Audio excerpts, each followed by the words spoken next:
Very good evening to all of you.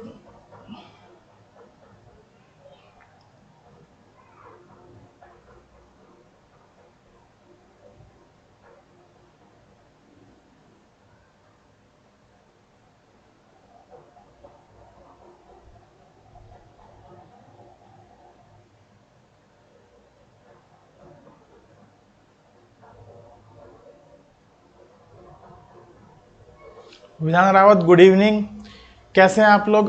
क्या आपको सामने लिखा हुआ बोर्ड क्लियरली विजिबल है?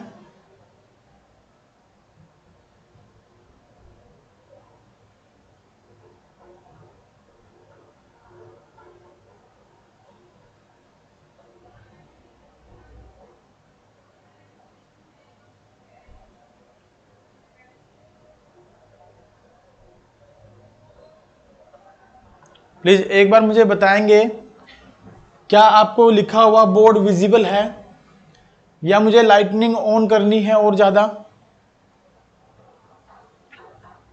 मैंने कोशिश की है आज व्हाइट बोर्ड की व्यवस्था करने की, ताकि आप लोग टॉपिक को अच्छे से देख पाएं और समझ पाएं। मैक्सिमम मैंने जूम कर रखा है। नहीं विधान, अभी तो मैंने क्लास स्टार्ट भी नहीं की है। आज हमारी क्लास रहेगी lecture 1 chapter 2 fundamental of partnership firm पर। सो मैं आप लोगों से जानना चाह रहा हूं, मिस्टर चाहर, विक्रम, सिंघल, ओके, ये मिसिज ने ज्वाइन किया है, विधान रावत, प्लीज आप मुझे एक बार ये बता दें कि बोर्ड पे लिखे हुए ये अक्षर आपको विजिबल हैं या नहीं है?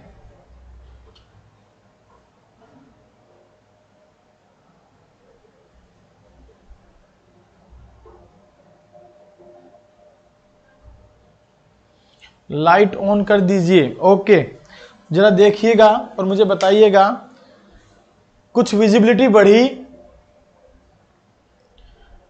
कुछ विजिबिलिटी बढ़ी?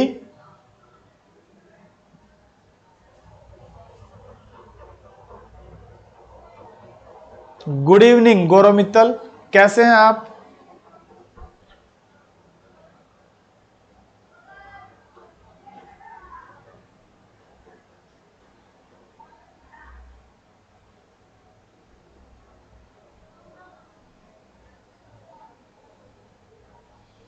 ओके, मैंने मैक्सिमम लाइट्स ऑन कर ली हैं, और यदि आपको ये विजिबिलिटी दिखाई दे रही है, सारी चीजें क्लियर, तो चलिए अपने टॉपिक को स्टार्ट करते हैं।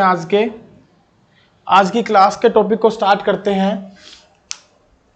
सो फर्स्ट ऑफ ऑल मैं यही कहूंगा कि अब तक हमने 4 लेक्चर कंप्लीट कर लिए हैं। गौरव मित्तल, मैं बहुत अच्छा हूं। अब तक हमने 4 लेक्चर जो है ना ऑनलाइन में लिए हैं एनपीओ से रिलेटेड। एक मिनट रुकिएगा जी। मैंने अब तक 4 लेक्चर बेसिकली लिए हैं ऑनलाइन क्लासेस के, डेट 23, 24, 25 और 26 को, और इन 4 लेक्चर्स में मैंने कंप्लीट किया है एनपीओ के चैप्टर को। बहुत अच्छी तरीके से हमने उसमें कंसेप्ट्स को सीखने की कोशिश की है, और जहां तक पॉसिबल हो सका मैंने बारीकी से हर एक कंसेप्ट के बारे में बताने की कोशिश की है, और बच्चों ने काफी अच्छे से उसका रिस्पॉन्स भी दिया है।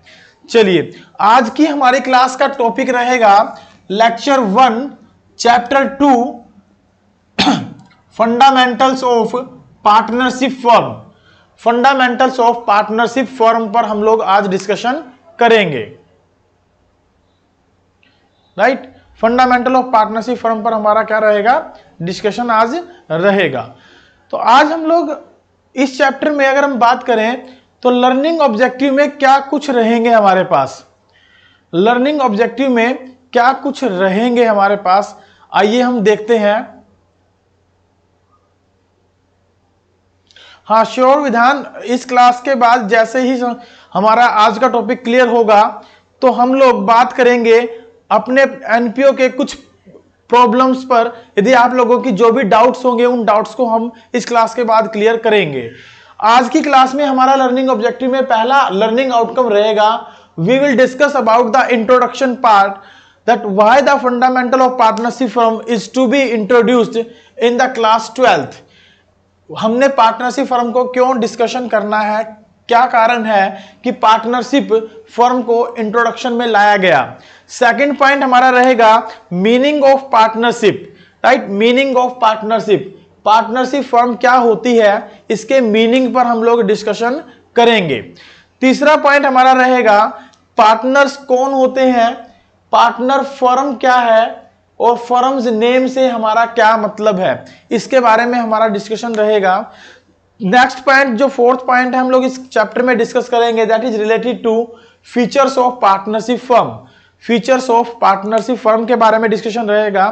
नेक्स्ट पार्टनरशिप डीड क्या होता है उसके बारे में हम लोग डिस्कस करेंगे।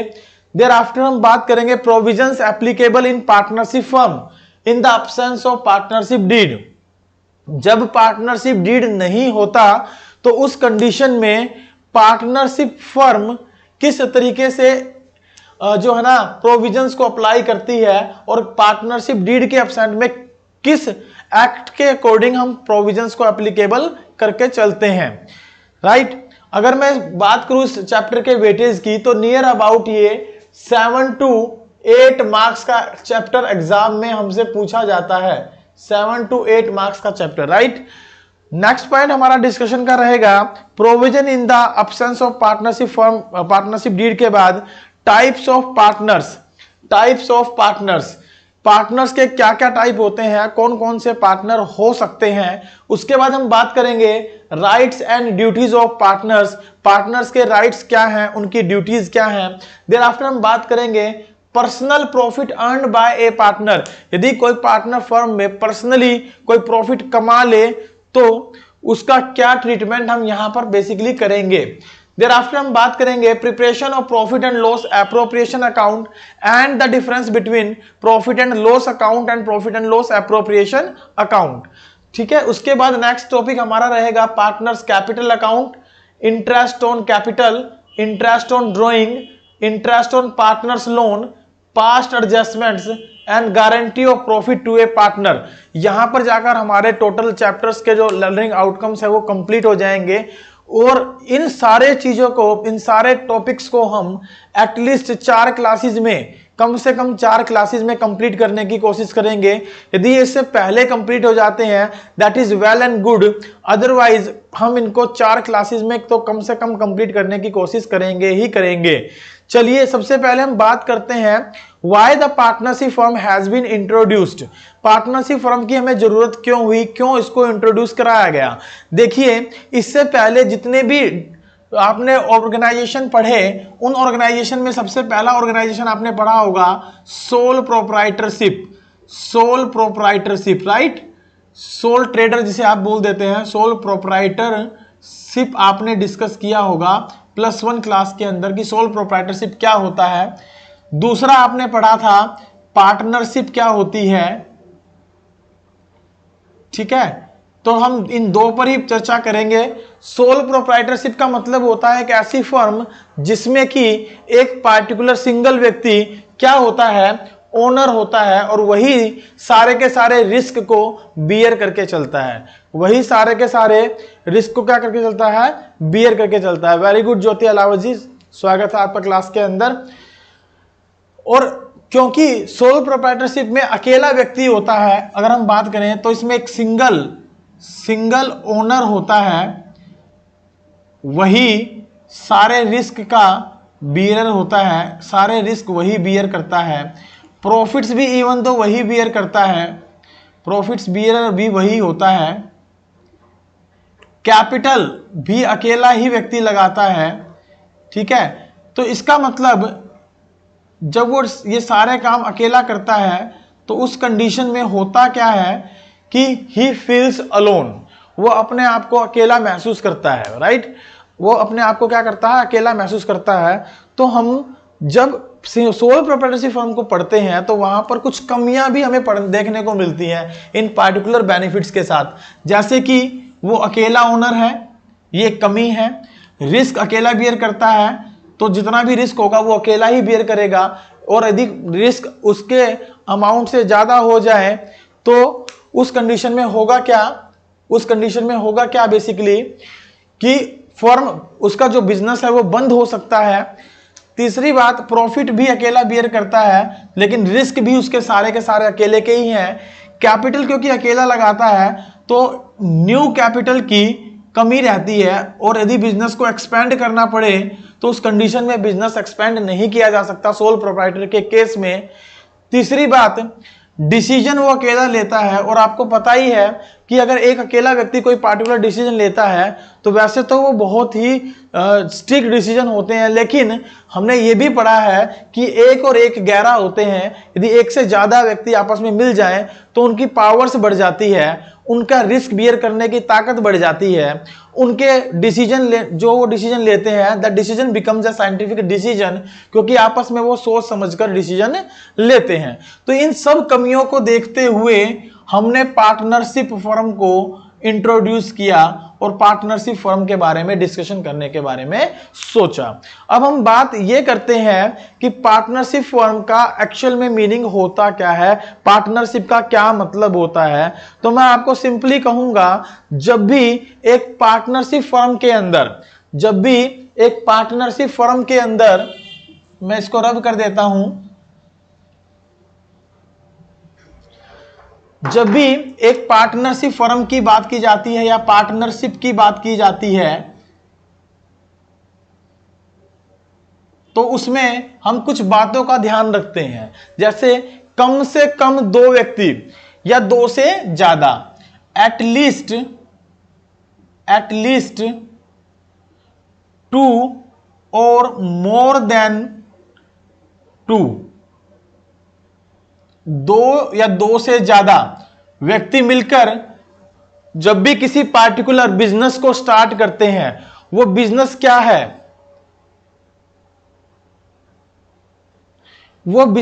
है, पार्टिकुलरली एटलीस्ट 2 या 2 से ज्यादा लोग मिलकर जब कोई बिजनेस स्टार्ट करते हैं तो वो बिजनेस जो स्टार्ट किया जाता है that business is particularly a legal business, वो एक लीगल बिजनेस होना चाहिए with the motive of to earn profits, ध्यान रखिएगा, बिना प्रॉफिट्स के यदि कोई बिजनेस किया जाता है that is to be known as not for profit organisation, उसे हम क्या कहते हैं, नॉट फॉर प्रॉफिट ऑर्गेनाइजेशन के नाम से जानते हैं। तो वो नॉट फॉर प्रॉफिट ऑर्गेनाइजेशन बन जाता है। फिलहाल हम बात कर रहे हैं प्रॉफिट कमाने के उद्देश्य से, और उनके बीच में एक पार्टिकुलरली पार्टनरशिप डीड होना चाहिए। क्या होना चाहिए, पार्टनरशिप डीड होना चाहिए। साथ ही साथ एक फिक्स्ड रेशो, जिस रेशो में वो अपने प्रॉफिट एंड लॉसेस को बांट सकें, तो फिक्स्ड रेशो होना चाहिए for the sharing of profits and losses, profit और लॉसेस को बांटने के लिए उनके बीच में एक फिक्स रेशो होना चाहिए। तो उसे हम as per section 4 of partnership act 1932, उसे हम as per section 2 of partnership act 1932 के अकॉर्डिंग पार्टनरशिप फर्म कहते हैं। राइट, ये कुछ बातें मैंने बोर्ड पर लिखी हैं जो कि हमारे लिए बड़ा ही इंपॉर्टेंट है। और साथ ही साथ अगर हम बात करें तो ये सारे के सारे इस सेक्शन 4 करिएगा, सेक्शन 4 के अकॉर्डिंग उसे पार्टनरशिप फर्म कहते हैं। और ध्यान रखिएगा कि जब सेक्शन 4 को हम अप्लाई करते हैं तो वहां पर हम ये कहते हैं कि all the partners are doing work for one another और one of them for all of others. Right, जिसको आप डिफाइन करें तो that can be defined as mutual relationship, mutual agency role play करते हैं, वो म्यूचुअल एजेंसी रोल प्ले करते हैं, जिसका मतलब होता है they are to be treated as principal as well as agent of the firm, वो डिफाइन किए जाते हैं। ध्यान रखिएगा इसका मतलब क्या है, म्यूचुअल एजेंसी रोल का, प्रिंसिपल एंड एजेंट रिलेशन का। इसका मतलब होता है कि पार्टनरशिप फर्म के अंदर यदि कोई एक पार्टनर कोई भी एक्टिविटी परफॉर्म करता है तो उसके लिए बाकी सारे पार्टनर जिम्मेदार माने जाते हैं, उसके लिए बाकी सारे पार्टनर क्या माने जाते हैं, जिम्मेदार माने जाते हैं, ध्यान रखिएगा।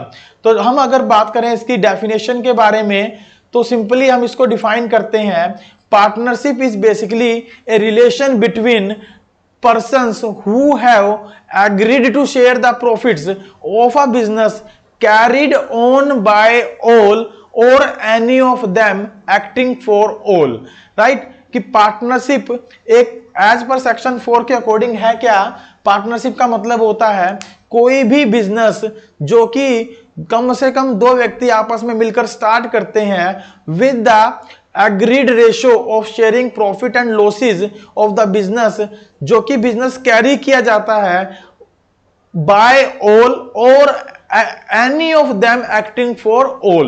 इसका एक बड़ा इंपॉर्टेंट रोल है ये बेसिकली जो कैरिड बाय ऑल और एनी ऑफ देम ऑल जो हम बात कर रहे हैं, that is to be discussed about this mutual agency relationship, right? ये म्यूचुअल एजेंसी रिलेशनशिप को डिफाइन करके चलता है। इसको सीधे शब्दों में मैं कहूं तो ये कहूंगा कि यदि कोई भी पार्टनर किसी भी प्रकार की कोई भी एक्टिविटी परफॉर्म करता है, then he will be the other partners will also be responsible for the work done by that a single partner। तो कई बार यहां पर हमसे क्वेश्चन पूछ लिया जाता है, वन मार्कर क्वेश्चन क्या पूछा जाता है कि पार्टनरशिप फर्म की जो एसेंशियल बातें हैं वो कौन कौन सी हैं या कौन कौन सी इनमें नहीं है। यानी चार ऑप्शंस हमारे पास होते हैं, तो कोई पार्टिकुलरली 3 ऑप्शन ऐसे दे देगा जिसके अंदर वो क्या करेगा, वो एक फीचर्स को डिफाइन कर देगा या उसकी एसेंशियल बातों को बता देगा, और उसके बाद एक ऐसा पॉइंट दे देगा जो उसकी एसेंशियल बात नहीं होगी। जनरली एग्जाम में क्वेश्चन देखा गया है क्या, एग्जाम में क्वेश्चन देखा गया है क्या कि कैरिड बाय ऑल और any of them acting for all, ये पूरी स्टेटमेंट गिवन नहीं होती, केवल आधी स्टेटमेंट गिवन होती है, केवल यहां तक कि business is to be carried on by all. और हम ये सोचते हैं कि हमने इसका डेफिनेशन पढ़ा है, हमने इसका मीनिंग पढ़ा है, तो ये बिल्कुल करेक्ट होगा, और उस कंडीशन में वो गलत हो जाता है। उस कंडीशन में वो क्या हो जाता है, गलत हो जाता है, जो हमारे लिए नुकसानदेह हो सकता है, हमारे मार्क्स को डिडक्ट करवा सकता है। सो this is about the partnership introduction and meaning of partnership. तो हमने जो बात की वो किसके बारे में बात की कि पार्टनरशिप क्या होती है और पार्टनरशिप का मीनिंग क्या है, और as per section 4 partnership act, Indian partnership act 1932 के अकॉर्डिंग पार्टनरशिप का मीनिंग क्या है। तो उसके मीनिंग को मैंने आपको समझाया कि we can define it as partnership is the relation between persons who have agreed to share the profits of a business carried on by all or any of them acting for all। ये definition नहीं है, ये अपने आप में एक statement है जो जनरली एग्जाम में दे दी जाती है रिगार्डिंग टू ट्रू और फॉल्स, और जनरली ये स्टेटमेंट आधी अधूरी दी जाती है, पूरी कभी नहीं दी जाती, और हम लोग इसको ये सोचकर टिक कर देते हैं कि ये तो इसका पक्का एक फीचर होगा, राइट? अब नेक्स्ट पॉइंट है हमारे पास, पार्टनर कौन होते हैं, फर्म क्या होती है और फर्म्स का नेम क्या होता है।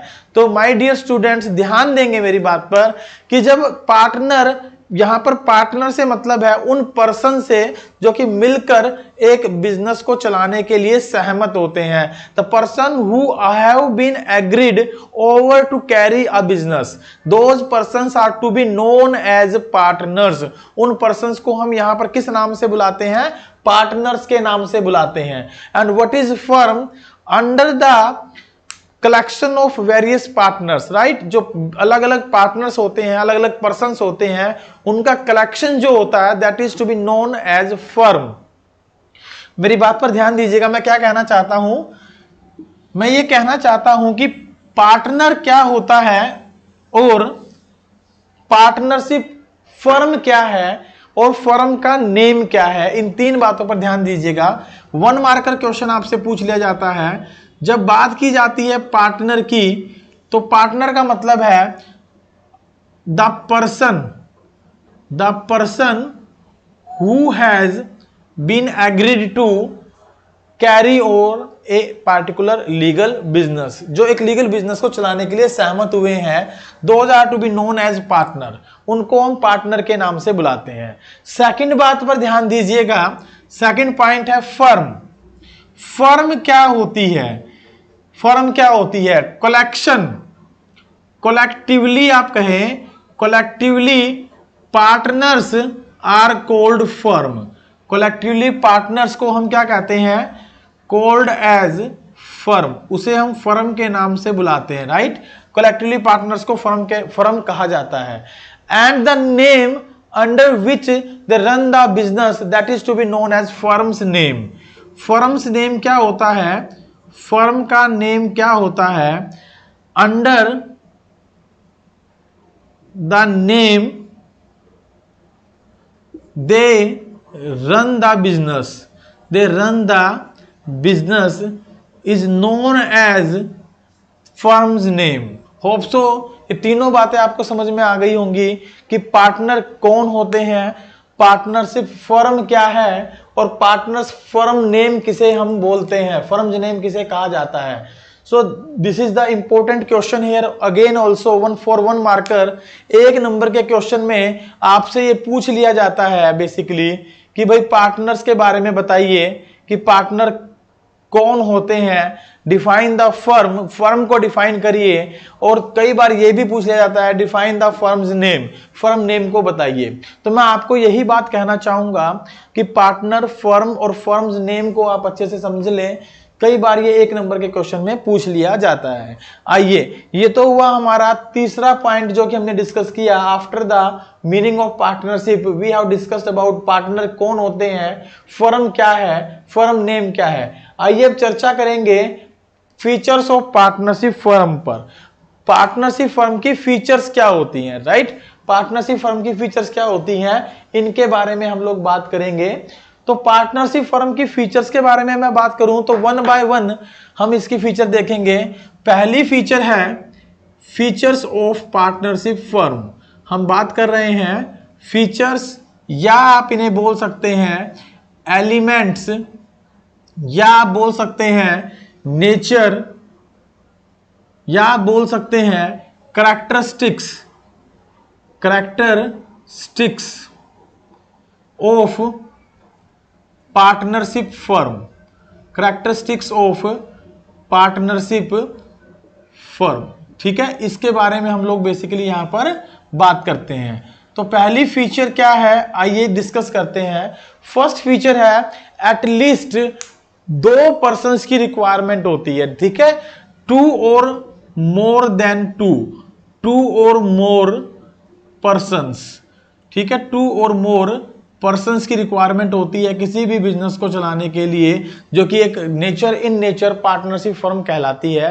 यदि पार्टनरशिप फर्म की हम बात करें तो पार्टनरशिप फर्म में हमें कम से कम 2 लोगों की जरूरत होती है। साथ ही साथ यहां पर एक बात और भी नोट करेंगे कि अगर कम से कम 2 लोगों की जरूरत होती है तो सर मैक्सिमम कितने व्यक्तियों की रिक्वायरमेंट होगी, मैक्सिमम कितने व्यक्तियों की रिक्वायरमेंट होगी। तो ध्यान रखिएगा कि maximum number of partner, maximum number of partners के बारे में यदि आप बात करेंगे तो दैट कैन बी 50 से ज्यादा नहीं हो सकते, 50 ही मैक्सिमम हम उनको रख सकते हैं। That is to be defined as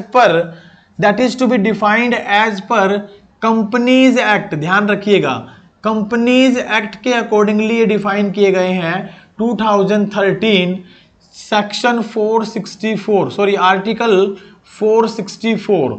ठीक है, आर्टिकल 464 के अकॉर्डिंगली हमने मैक्सिमम जो पार्टनर्स की डेफिनेशन दी है in the partnership firm that is 50, और ये सेक्शन 54 आप इसको लिख लें, सेक्शन 464 आप इसको लिख लें, आर्टिकल वर्ड हटा दें। सेक्शन 464 के अकॉर्डिंग कंपनी एक्ट 2013 ये डिफाइन करती है कि maximum number of partners in A partnership firm हो सकते हैं दैट इज 50, राइट। कम से कम 2, ज्यादा से ज्यादा 50 मेंबर हो सकते हैं।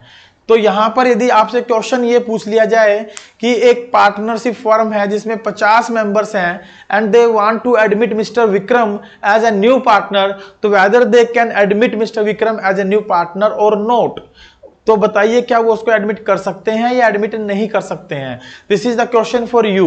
टिल दैट आप आंसर भेजिए, मैं अपने नेक्स्ट टॉपिक पर नेक्स्ट पॉइंट को डिस्कस करता हूं। सेकंड पॉइंट है there should be an agreement there should be an agreement. क्या होना चाहिए? एग्रीमेंट होना चाहिए उनके बीच में। क्या होना चाहिए? एग्रीमेंट होना चाहिए। एग्रीमेंट का मतलब है there is should be a partnership deed. It is not necessary, it is not compulsory कि whether it is in the written form, whether it is in the written form और oral form. ये कोई जरूरी नहीं है कि वो किस फॉर्म में है। हाँ, उनके बीच में एग्रीमेंट होना चाहिए, और एग्रीमेंट यदि नहीं है तो ये भी जरूरी नहीं है कि there should be compulsion to agreement. Yes mister Chahar, आपने बिल्कुल करेक्ट आंसर दिया। जो मैंने पीछे क्वेश्चन पूछा था कि एक फर्म है जो 50 मेंबर्स ऑलरेडी उसमें एग्जिस्ट करते हैं और वो मिस्टर विक्रम को एक पार्टनर एडमिट करना चाहते हैं, तो क्या वो एडमिट कर सकते हैं? बिल्कुल नहीं कर सकते, क्योंकि there is an restriction under the section 464 of company act 2013। Maximum number of partners can be 50। 50 से ज्यादा नहीं हो सकते, राइट? 50 से ज्यादा नहीं हो सकते।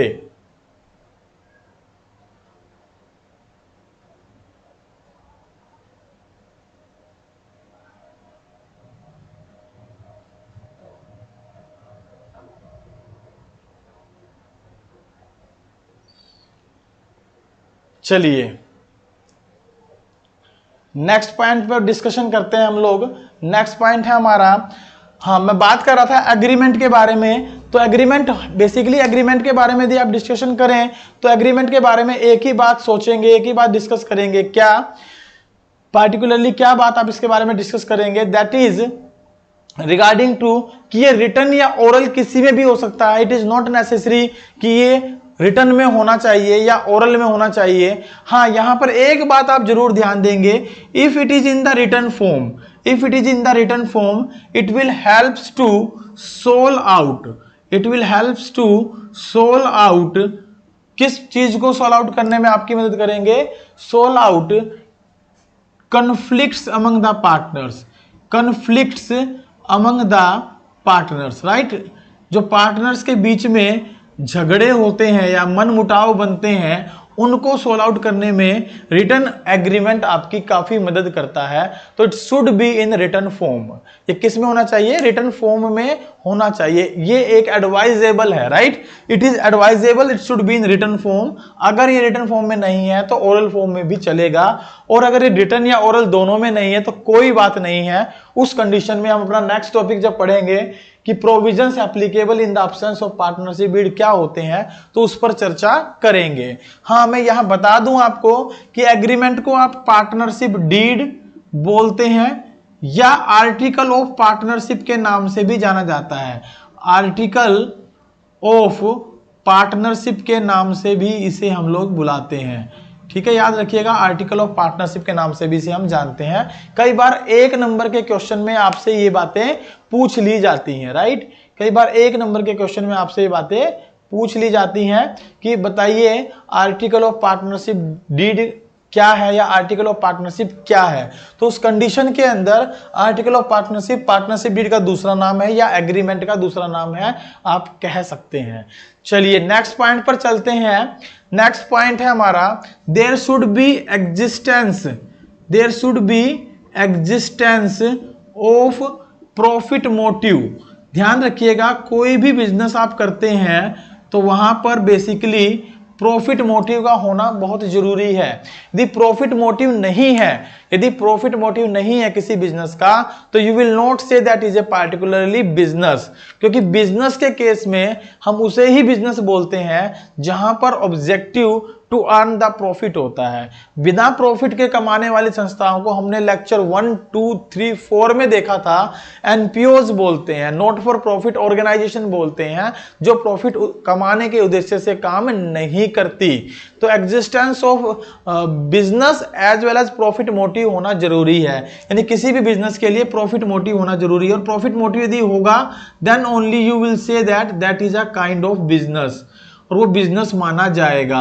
और यहां पर ध्यान देंगे कि बिजनेस भी आप बेसिकली अगर कहते हैं तो यहां पर बिजनेस की जो टर्म है that should be A legal business, वो एक लीगल बिजनेस होना चाहिए। कैसा बिजनेस होना चाहिए? लीगल बिजनेस होना चाहिए।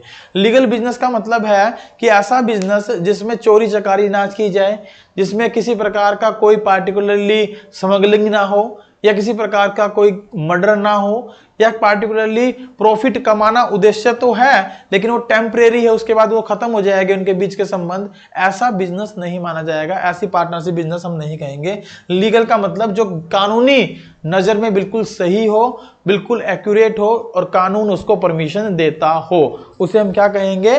बिजनेस कहेंगे। ठीक है, उसे हम क्या कहेंगे? बिजनेस कहेंगे। और बिजनेस के टर्म में पार्टनरशिप फर्म कहलाएगी हमारी, ध्यान रखिएगा। और यहां पर एक बात और देखें, जितने भी पार्टिकुलरली संपत्ति होती है उनमें सभी पार्टनर्स का हिस्सा होता है, सभी पार्टनर्स को उसमें राइट होते हैं, सभी पार्टनर्स उस फर्म में पार्टिसिपेशन कर सकते हैं, बिजनेस को चला सकते हैं। गुड इवनिंग राहुल पुनिया, कैसे हैं आप?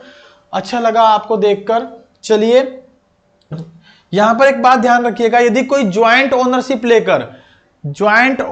लेकर कोई बिजनेस करता है, कोई ज्वाइंट ओनरशिप लेकर बिजनेस करता है, तो उस कंडीशन में उसे आप पार्टनरशिप फर्म नहीं कहेंगे, वो अपने आप में पार्टनरशिप नहीं बनेगी। ये एक छोटा सा आप ध्यान रखिएगा। कई बार आपसे पूछ लेते हैं कि यदि दो व्यक्ति ज्वाइंट ओनरशिप में कोई प्रॉपर्टी परचेज कर लें और उसको बेचकर प्रॉफिट कमा लें, उसको बेचकर क्या कमा लें? प्रॉफिट कमा लें, तो that will be known as partnership और नोट, तो that will not to be known as partnership. ठीक है, उसे आप पार्टनरशिप नहीं कहेंगे, ध्यान रखिएगा, उसे आप पार्टनरशिप नहीं कहेंगे। आगे चलते हैं, नेक्स्ट पॉइंट है that is share of profits. Share of profits, profits का शेयरिंग। देखिए जरूरी है कि पार्टनरशिप फर्म के अंदर प्रॉफिट्स का भी शेयरिंग हो। धन्यवाद राहुल पुनिया जी, धन्यवाद, आपने इतनी बड़ी बात कह दी, इससे बड़ी बात क्या होगी मेरे लिए। Thank you very much. ठीक है, अर्णव भारद्वाज कैसे हैं आप? चलिए, शेयर ऑफ प्रॉफिट, किसी भी पार्टनरशिप फर्म में जरूरी है कि पार्टनरशिप फर्म का ऑब्जेक्टिव प्रॉफिट कमाने के साथ साथ उसको बांटना भी हो, और बांटने के लिए पार्टिकुलरली एक फिक्स्ड रेशो होना चाहिए। क्या होना चाहिए? एक फिक्स्ड रेशो होना चाहिए। वो फिक्स्ड रेशो डिटरमाइंड किया जाता है in partnership deed. Fixed ratio होना चाहिए and that is to be determined under the partnership deed, right? Partnership deed में डिटरमाइंड किया जाता है कि क्या उनका प्रॉफिट शेयरिंग रेशो होगा, और वो म्यूचुअल जो उनकी कंसेंट होती है उसके अकॉर्डिंगली उसको हम क्या करते हैं? डिफाइन करते हैं। चलिए नेक्स्ट पॉइंट है हमारा, that is relationship of principal and agent. Partners के बीच में एक संबंध होता है, उस संबंध को हम क्या बोलते हैं? Relationship of principal and agent. ध्यान रखिएगा, प्रिंसिपल एंड एजेंट रिलेशनशिप के नाम से जाना जाता है। प्रिंसिपल वर्स एंड एजेंट, आप क्या कहेंगे उसे? Principal and agent relationship. Principal and agent relationship, partners के बीच में एक रिलेशन होगा, वो रिलेशन क्या कहलाएगा? Principal and agent relationship. ध्यान रखिएगा कि उनके बीच का संबंध है वो ऐसा होना चाहिए। यहां प्रिंसिपल से मतलब है कि all are the owners, agent से मतलब है ऑल आर द सर्वेंट्स, यानी सारे पार्टनर मिलकर काम कर सकते हैं, या सारे पार्टनर एक एज एन सर्वेंट की तरह ट्रीट किए जा सकते हैं। ठीक है, उनको हम सारे के सारे पार्टनर्स को क्या कह सकते हैं? ओनर्स भी हैं and they are the servant also, उनको आप सर्वेंट के नाम से भी बुलाते हैं। So this is called as mutual agency relationship. Mutual agency relationship, इसको म्यूचुअल एजेंसी रिलेशनशिप के नाम से भी आप लोग जानते हैं। ध्यान रखिएगा, म्यूचुअल एजेंसी रिलेशनशिप का मतलब होता है कि ऐसा संबंध जहां पर यदि कोई एक पार्टनर कोई काम कर दे तो उसके लिए सभी पार्टनर जिम्मेदार होंगे, और सभी के द्वारा किए गए काम के लिए सभी तो जिम्मेदार होंगे ही होंगे। उसी को आप क्या बोलते हैं? Principal and agent relationship. चलिए आगे चलते हैं, नेक्स्ट पॉइंट है हमारा इसके अंदर, business carried on by all और any of them acting for all, यानी कि बिजनेस सभी के द्वारा चलाया जा सकता है या उनमें से कोई एक पार्टिकुलरली बिजनेस को कैरी कर सकता है। तो ये फीचर्स हम लिख लेते हैं, बिजनेस कैरिड बाय ऑल और any of them for all. उनमें से सभी बिजनेस को कैरी कर सकते हैं या कोई एक सबके लिए बिजनेस को कैरी कर सकता है। That is to be known as business carried on by all और any of them acting for all. इसे हम बोलते हैं एक, it is an important feature, ध्यान रखिएगा। हर एक पार्टनर फर्म का एजेंट भी होता है इस कंडीशन में और वो प्रिंसिपल भी होता है, ठीक है, जो कि बिजनेस को चलाता है। वो सबके लिए काम कर सकता है और सबके द्वारा भी वो उससे काम करवाया जा सकता है। चलिए नेक्स्ट चलते हैं। नेक्स्ट पॉइंट है हमारा नो सेपरेट एग्जिस्टेंस। ये एक इंपॉर्टेंट पॉइंट है, ध्यान रखिएगा। No separate existence, partnership firm में सेपरेट एग्जिस्टेंस कुछ नहीं होता due to of its unlimited liability.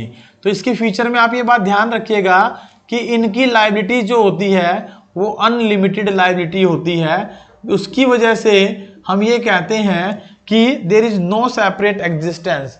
Partnership firm और पार्टनरशिप दोनों पार्टिकुलरली एक ही है, दोनों में कोई पार्टिकुलरली डिफरेंस नहीं है। हम उन दोनों को किसी तरीके से भी अलग नहीं करते, उसे ही हम क्या कहते हैं, पार्टनरशिप फर्म कहते हैं। और उनका लीगल एग्जिस्टेंस यानी सेपरेट एग्जिस्टेंस कोई भी नहीं होता।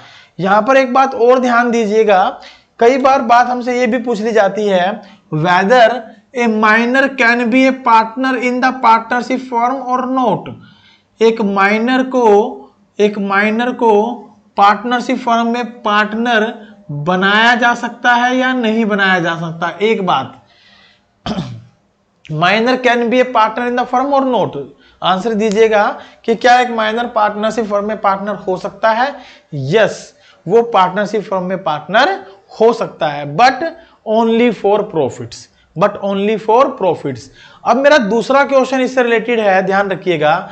मुझे बताइएगा कि एक मिस्टर श्याम है जिनकी उम्र 50 साल है, एक मिस्टर राम है जिनकी उम्र 35 साल है, एक मिस्टर अयान है जिनकी उम्र 15 साल है। तो मुझे ये बताइएगा क्या तीनों मिलकर पार्टनरशिप फर्म को रजिस्टर्ड कर सकते हैं या नहीं कर सकते हैं। मैं फिर से रिपीट कर दूं, देयर आर पार्टनर्स, एक तो राम पार्टनर है, एक श्याम पार्टनर है, एक व्यक्ति है, और एक अयान पार्टनर है। ठीक है, कौन है? अयान। ये 50 साल के हैं, ये 35 साल के हैं और ये 15 साल के हैं। आपको मुझे बताना है whether the all 3 persons can start up the partnership firm और नोट। क्या वो पार्टनरशिप फर्म को स्टार्ट कर सकते हैं या नहीं कर सकते हैं। यदि कर सकते हैं तो रीजन दीजिएगा, और अगर नहीं कर सकते हैं तो भी रीजन दीजिएगा कि वो फर्म को क्यों नहीं स्टार्ट कर सकते। ठीक है, फर्म को स्टार्ट क्यों नहीं कर सकते।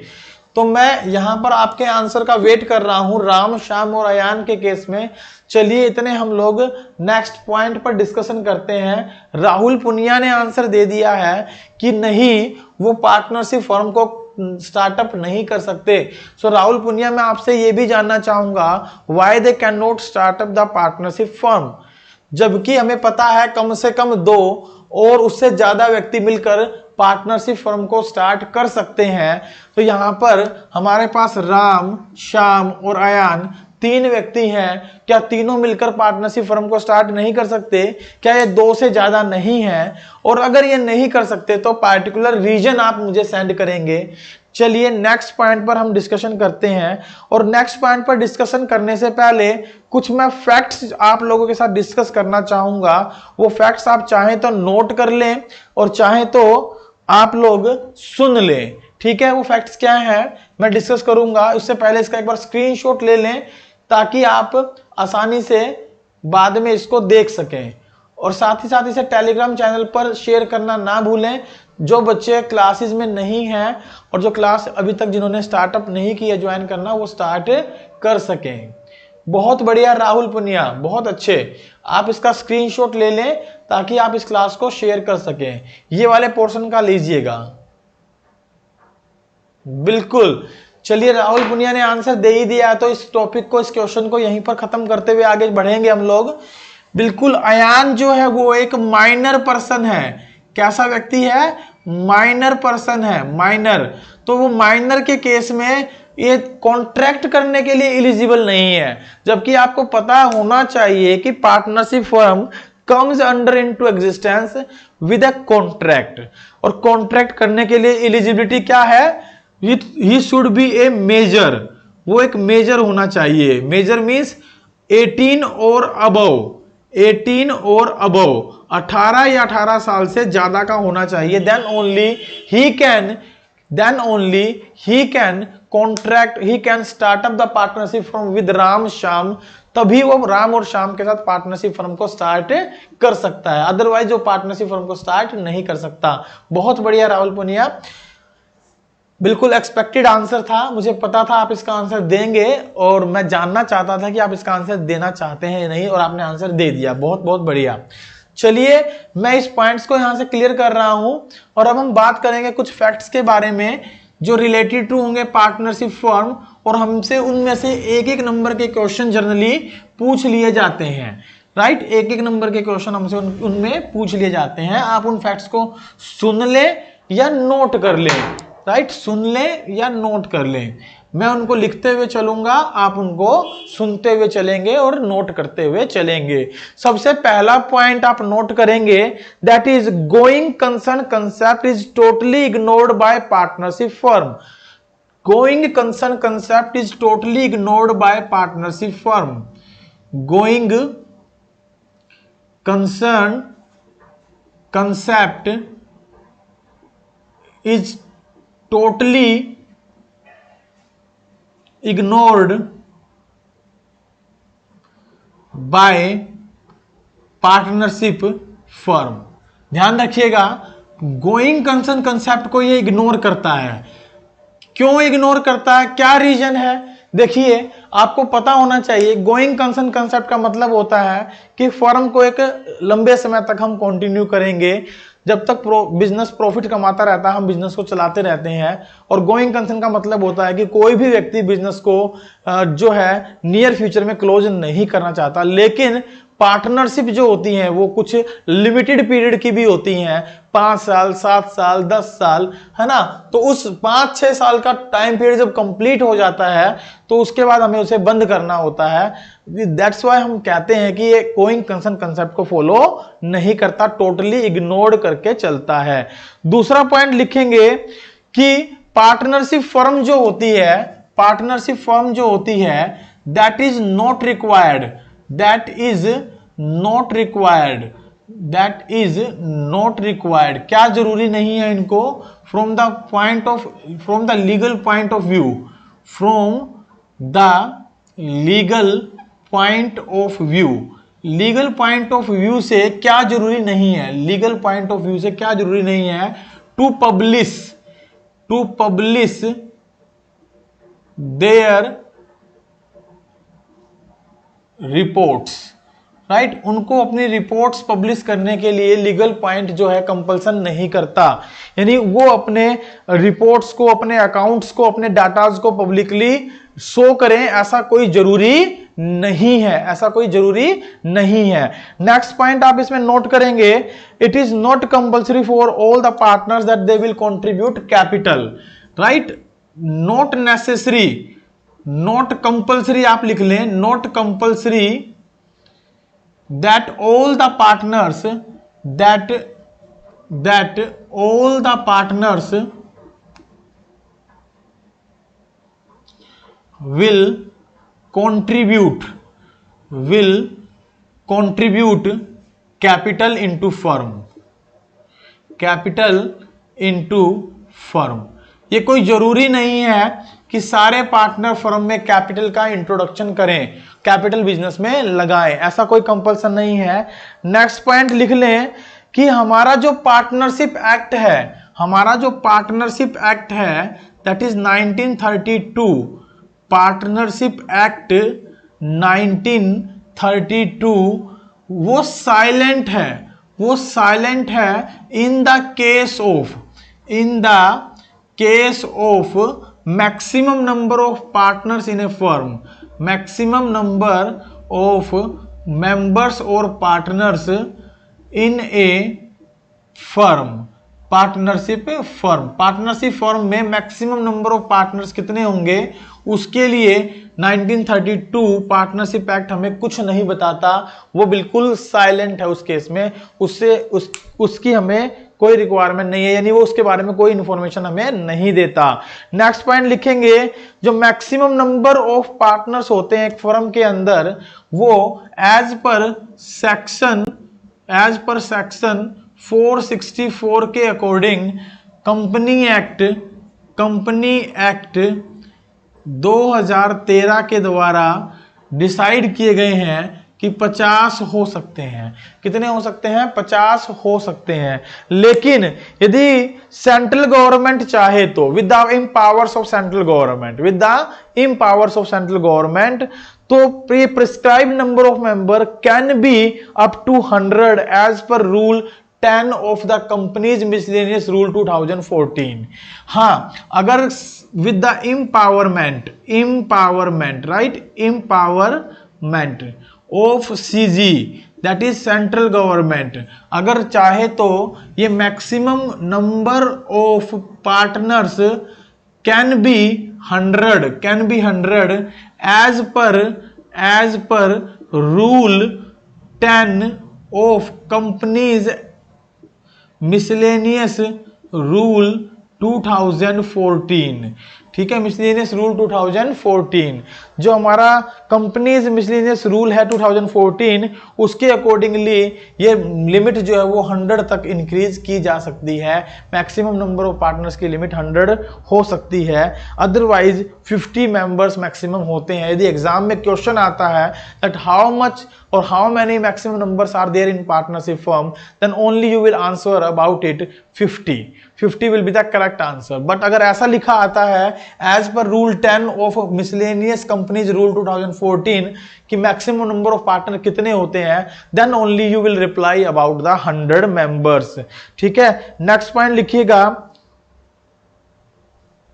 कि अगर कोई पार्टनरशिप फर्म, अगर किसी पार्टनरशिप फर्म के अंदर लॉस होते हैं, in the case of loss, यहां लिखेंगे इन the case of loss in the partnership firm, the guaranteed amount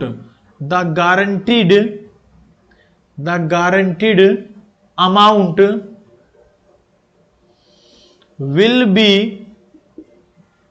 paid out to the partner को यदि आप किसी प्रकार की कोई गारंटी देते हैं तो उस कंडीशन के अंदर ध्यान रखिएगा, अगर लॉस भी है तो भी हम वो उसको 100% क्या देकर चलेंगे, उसका गारंटी का प्रॉफिट देकर चलेंगे। ठीक है, there are 2 types of partner can not be admitted as a partner. 2 प्रकार के व्यक्ति होते हैं, 2 types of individuals, you can say 2 types of individuals there are who can not be the partner of a firm. Question कई बार हमसे पूछ लिया जाता है इस कंडीशन में, name any 2 partner, name any 2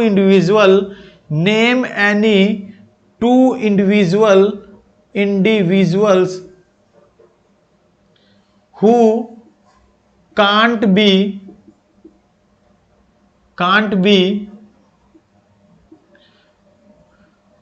partner in a firm, जो कि फर्म में पार्टनर नहीं हो सकते। ऐसे 2 व्यक्तियों के नाम दीजिए। तो ऐसे 2 व्यक्तियों के नाम आप लिख लें, एक तो इंडिविजुअल एनिमी कंट्री का नहीं होना चाहिए, दूसरा वो इनसेन माइंड नहीं होना चाहिए, या फिर वो इंसॉल्वेंट नहीं होना चाहिए।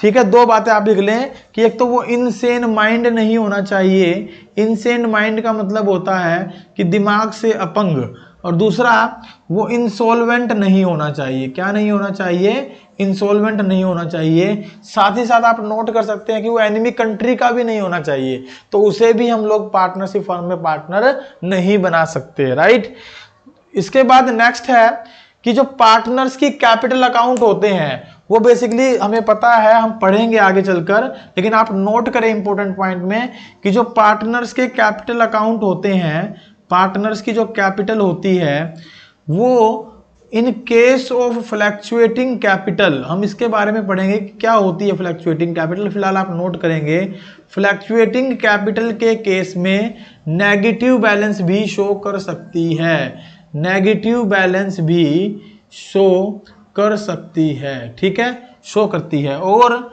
फिक्स्ड कैपिटल के केस में, फिक्स्ड कैपिटल के केस में नेवर बी नेगेटिव बैलेंस, इसका कभी भी नेगेटिव बैलेंस नहीं होता, ध्यान रखिएगा, कभी भी उसका नेगेटिव बैलेंस नहीं होता।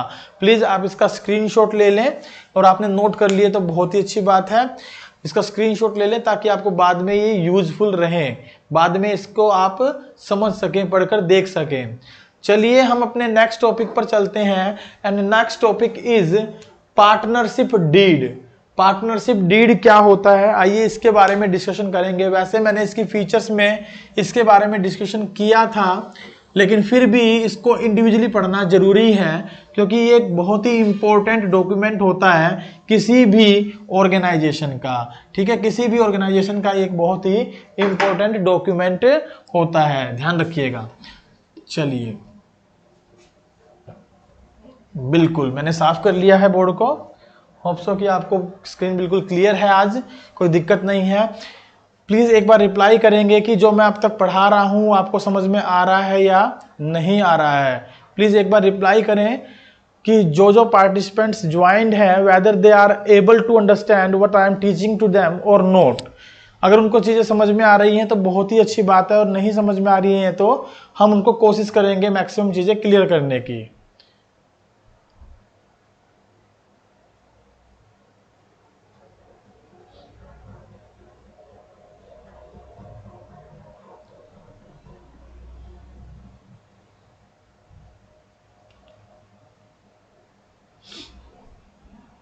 यथार्थ गर्ग आप भी हैं, thank you very much for joining the class, thank you very much. आपने आज की क्लास को स्पेशल बना दिया, आप लोगों ने ज्वाइन करके आज की क्लास को स्पेशल बना दिया, थैंक यू वेरी मच। गौरव मित्तल, राहुल पुनिया, बहुत बहुत धन्यवाद आप लोगों का क्लास को ज्वाइन करने के लिए। मैं हार्टली वेलकम करता हूं आपके इस क्लास के दौरान। और याद रखिएगा कि ये क्लासेस जो हैं वो नियर अबाउट अभी हमारे पास 40 to 45 डेज लेफ्ट हैं। उन 45 डेज में मैं कंप्लीट पार्टनरशिप प्लस कंपनी को कंप्लीट करवाने की कोशिश करूंगा। जब मैं 4-4 दिन का टॉपिक लेकर चल रहा हूं तो 4 दिन में एक चैप्टर को मैं कवर करने की कोशिश कर रहा हूं। तो नियर अबाउट टोटल 14 चैप्टर हैं ओल्ड स्टूडेंट्स के लिए, और न्यू स्टूडेंट्स के लिए 15 चैप्टर हैं। तो ओल्ड के लिए यदि 14 है तो 14 चौके 56, मैक्सिमम 56 दिन में हमारा सिलेबस कंप्लीट हो जाएगा। और जो बच्चे न्यू सिलेबस से कनेक्टेड है, न्यू क्लासेस से कनेक्टेड हैं, उनका सिलेबस मैक्सिमम 60 से 65 दिन में हम कंप्लीट कर लेंगे। एक बार सिलेबस को कंप्लीट जरूर करिएगा, उसके बाद में चाहे तो आप उसको एक पर्सनली रिवीजन दे दीजिएगा। वेलकम, हैप्पी अलावत, बहुत खुशी हुई आपको देखकर। चलिए अब हम बात करेंगे अपने पार्टनरशिप डीड पर। नेक्स्ट टॉपिक हमारा क्या है, पार्टनरशिप डीड। पार्टनरशिप डीड क्या होता है, यहां लिख देता हूं मैं, पार्टनरशिप डीड। सबसे पहले तो समझेंगे कि पार्टनरशिप डीड होता क्या है। जब हम बात करते हैं पार्टनरशिप डीड की तो ये एक बात क्लियर कट अपने माइंड में रखिएगा कि partnership is only the outcome of an agreement. कि पार्टनरशिप जो होती है ना वो केवल और केवल आउटकम होता है किसका, एग्रीमेंट का। बिना एग्रीमेंट के पार्टनरशिप फॉर्म को आप एग्जिस्टेंस में नहीं ला सकते।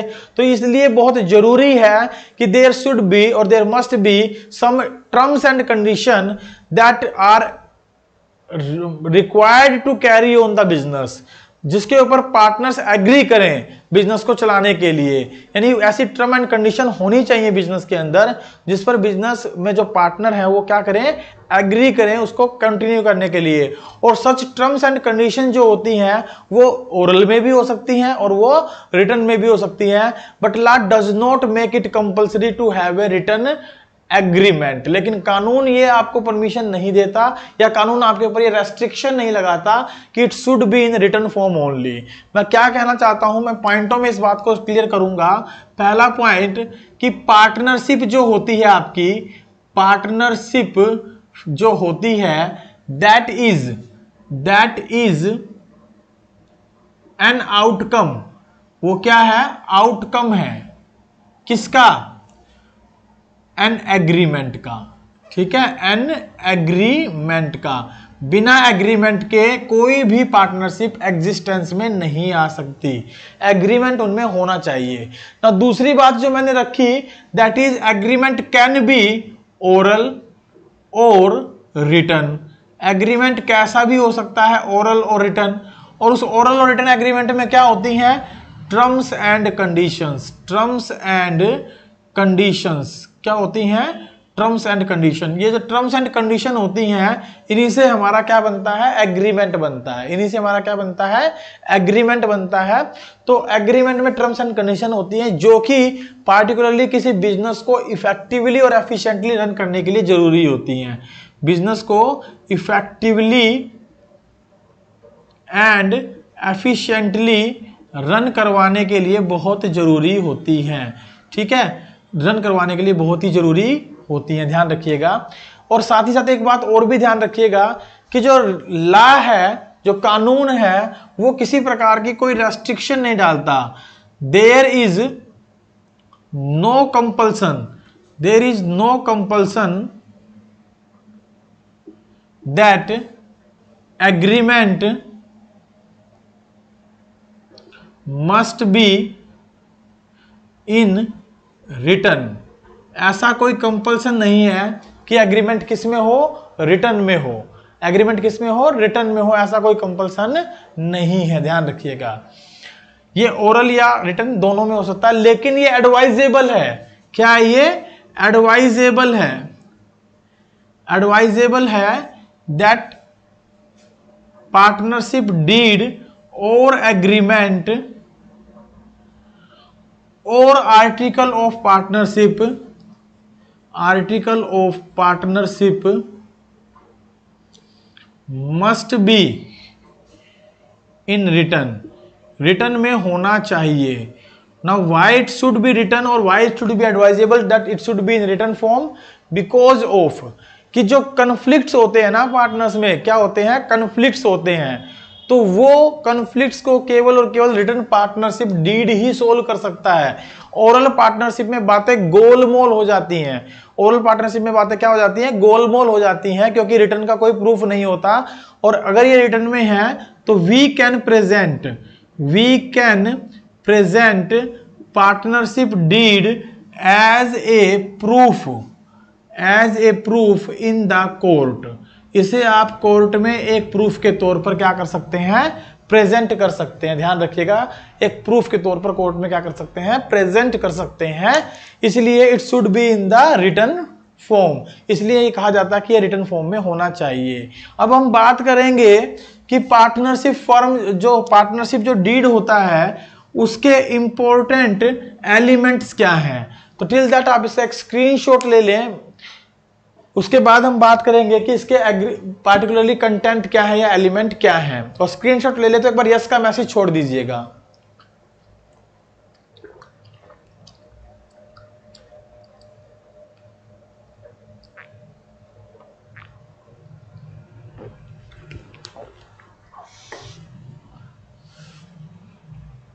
चलिए, होप सो कि आपने स्क्रीनशॉट ले लिया होगा।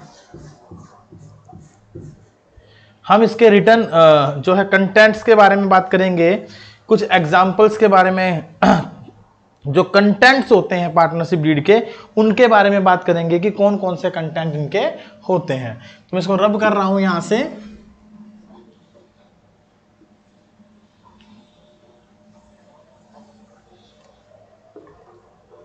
मुझे लग रहा है कपड़े की रिक्वायरमेंट रहने वाली है।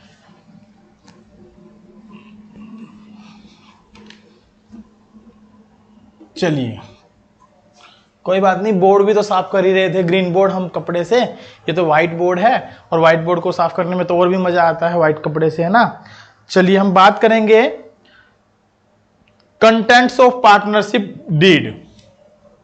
राइट, पार्टनरशिप डीड के कंटेंट्स क्या हैं, आप नोट करेंगे, कंटेंट्स और elements of partnership deed.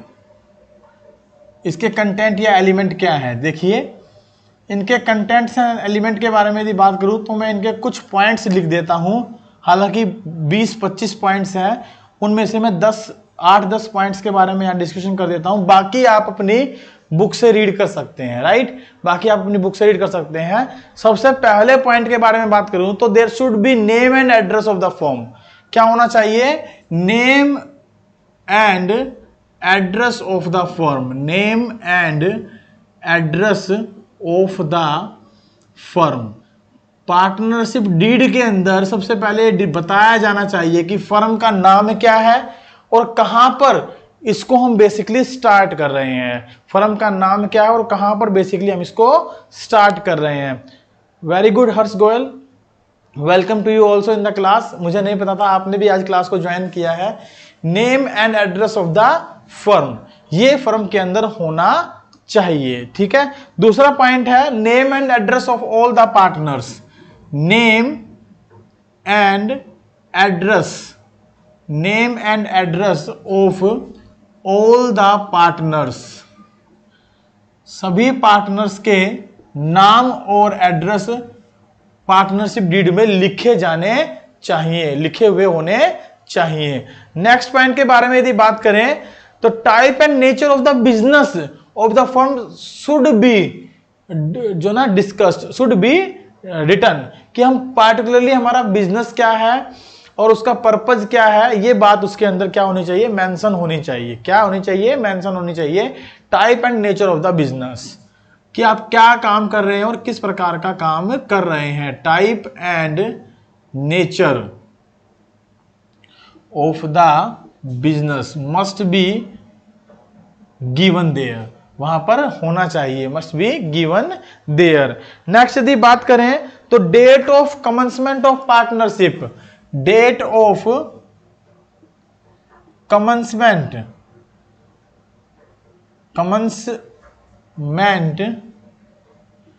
Of partnership भी वहां पर मेंशन की जानी चाहिए। पार्टनरशिप डीड के अंदर ये चीजें क्या होनी चाहिए, मेंशन होनी चाहिए कि हमारा फर्म, हमारा बिजनेस कब स्टार्टअप हुआ है।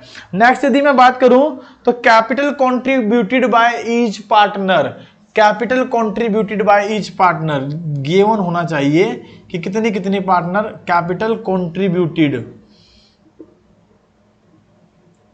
बाय ईच पार्टनर, हर एक पार्टनर के द्वारा कितनी कितनी पूंजी लगाई गई है, ये भी वहां पर क्या होना चाहिए, गिवन होना चाहिए, लिखा हुआ होना चाहिए। दैट इज ए कंटेंट और the element of the partnership deed. ऐसा क्यों होता है कि हम उसकी कैपिटल को भी वहां पर डिनोट करते हैं, क्योंकि हमने अभी भी पढ़ा था कि कोई कंपल्सन नहीं है कि पार्टनरशिप फर्म में सारे पार्टनर कैपिटल को इंट्रोड्यूस करें, और अगर लिखा हुआ नहीं होगा तो हमें सबको कुछ ना कुछ इंटरेस्ट के तौर पे देना पड़ सकता है, और कोई पार्टनर ये कह सकता है कि मैंने भी कैपिटल लगाई थी। इसलिए ये एडवाइजेबल होता है कि रिटर्न में होना चाहिए, ओरल नहीं होना चाहिए, हालांकि हो ओरल भी सकता है। नेक्स्ट अगर हम बात करें तो interest on capital, interest on capital कितना देंगे, या interest on drawing, interest on drawing कितना लेंगे, ये बातें भी वहां पर क्या होनी चाहिए, डिस्कस की जानी चाहिए, क्लियरली मेंशन की जानी चाहिए। उसके बाद हम बात करते हैं कि ड्राइंग्स के रूल डिफाइन होने चाहिए। किसके रूल डिफाइन होने चाहिए, ड्राइंग्स के रूल, कि भाई ड्राइंग्स कौन पार्टनर कितनी कर सकता है और उसके ऊपर किस प्रकार से इंटरेस्ट चार्ज किया जाएगा। देयर आफ्टर अगर हम बात करें तो salary, commission, remuneration, salary, commission और रेम्युनरेशन भी गिवन होना चाहिए कि कौन व्यक्ति को कितनी सैलरी दी जाएगी, किसको क्या कमीशन दिया जाएगा, साथ ही साथ किस पार्टनर के द्वारा कितनी ड्राइंग्स की जाएगी, कैपिटल में ड्राइंग कितनी कर सकता है या प्रॉफिट में ड्राइंग कितनी कर सकता है, ये सब बातें यहां पर क्या होनी चाहिए, मेंशन होनी चाहिए। लाइक इसके अलावा क्या होना चाहिए, method of valuation of goodwill, method of valuation of goodwill, बताया गया हो कि किस मेथड से वैल्यूएशन ऑफ गुडविल, गुडविल का वैल्यूएशन फर्म के अंदर किया जाएगा, ये बात भी क्लियरली डिफाइंड होनी चाहिए पार्टनरशिप डीड के अंदर। नेक्स्ट अगर हम बात करें तो जो अकाउंटिंग पीरियड है फर्म का वो क्या होगा, accounting period of the firm वो क्या होगा, वो भी क्लियरली डिफाइन किया जाना चाहिए। Accounting period of the firm, firm का अकाउंटिंग पीरियड क्या रहेगा, ये भी वहां पर क्या होना चाहिए, डिफाइन होना चाहिए। नेक्स्ट यदि हम बात करें तो नेक्स्ट हमारा पॉइंट रहेगा कि जो methods of recording of firms account है वो क्या होंगे, कि फर्म्स के अकाउंट को रिकॉर्ड कैसे किया जाएगा, methods of accounting of firms accounts वो क्या होंगे, कैसे फॉलो किए जाएंगे, कैसे उनको हम लोग फॉलो करके चलेंगे। नेक्स्ट यहां पर होना चाहिए mode of auditors appointment, duration of partnership firm, like duration of partnership firm, firm कितने समय के लिए डिसाइड की गई है, मोड ऑफ अपॉइंटमेंट ऑफ किसी भी पार्टिकुलर व्यक्ति को, यानी लाइक ऑडिटर को, mode of appointment of auditor ये डिफाइन किया जाना चाहिए कि उनका ऑडिटर का पॉइंट क्या रहेगा। इसके अलावा और भी बहुत सारी चीजें होती हैं जिनमें अगर मैं बात करूं तो भाई हम ये कह सकते हैं कि बैंक अकाउंट्स कैसे रहेंगे, कौन कौन से रूल फॉलो किए जाएंगे regarding to admission of a partner, retirement of a partner, यदि किसी पार्टनर की डेथ हो जाए तो हम उसका भुगतान किस तरीके से करेंगे, या फिर साथ ही साथ हम ये कह सकते हैं कि यदि किसी पार्टनर ने लोन दिया है, यदि किसी पार्टनर ने लोन दिया है, if loan given by any partner, loan given by any partner, अगर कोई पार्टनर हमें लोन देता है फर्म को तो इंटरेस्ट ऑन लोन के बारे में, इंटरेस्ट ऑन लोन के बारे में क्या रूल्स होंगे, क्या रूल्स होंगे ये भी वहां पर गिवन होने चाहिए।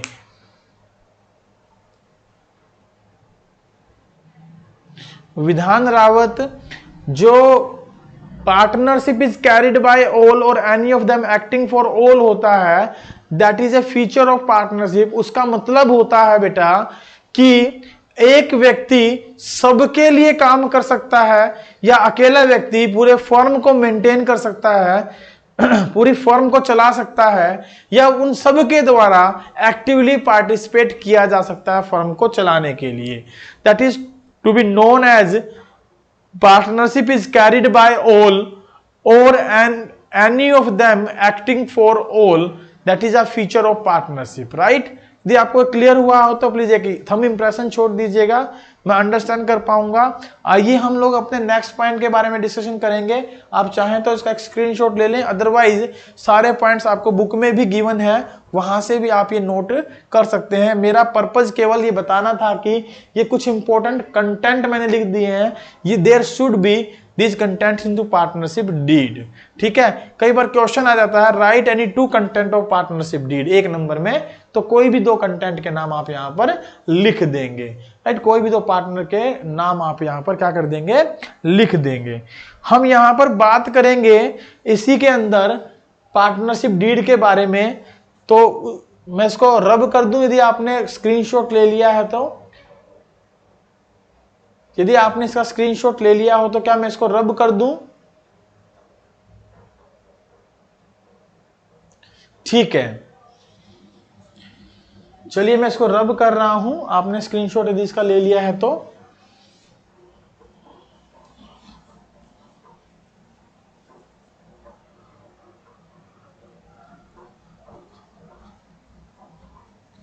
चलिए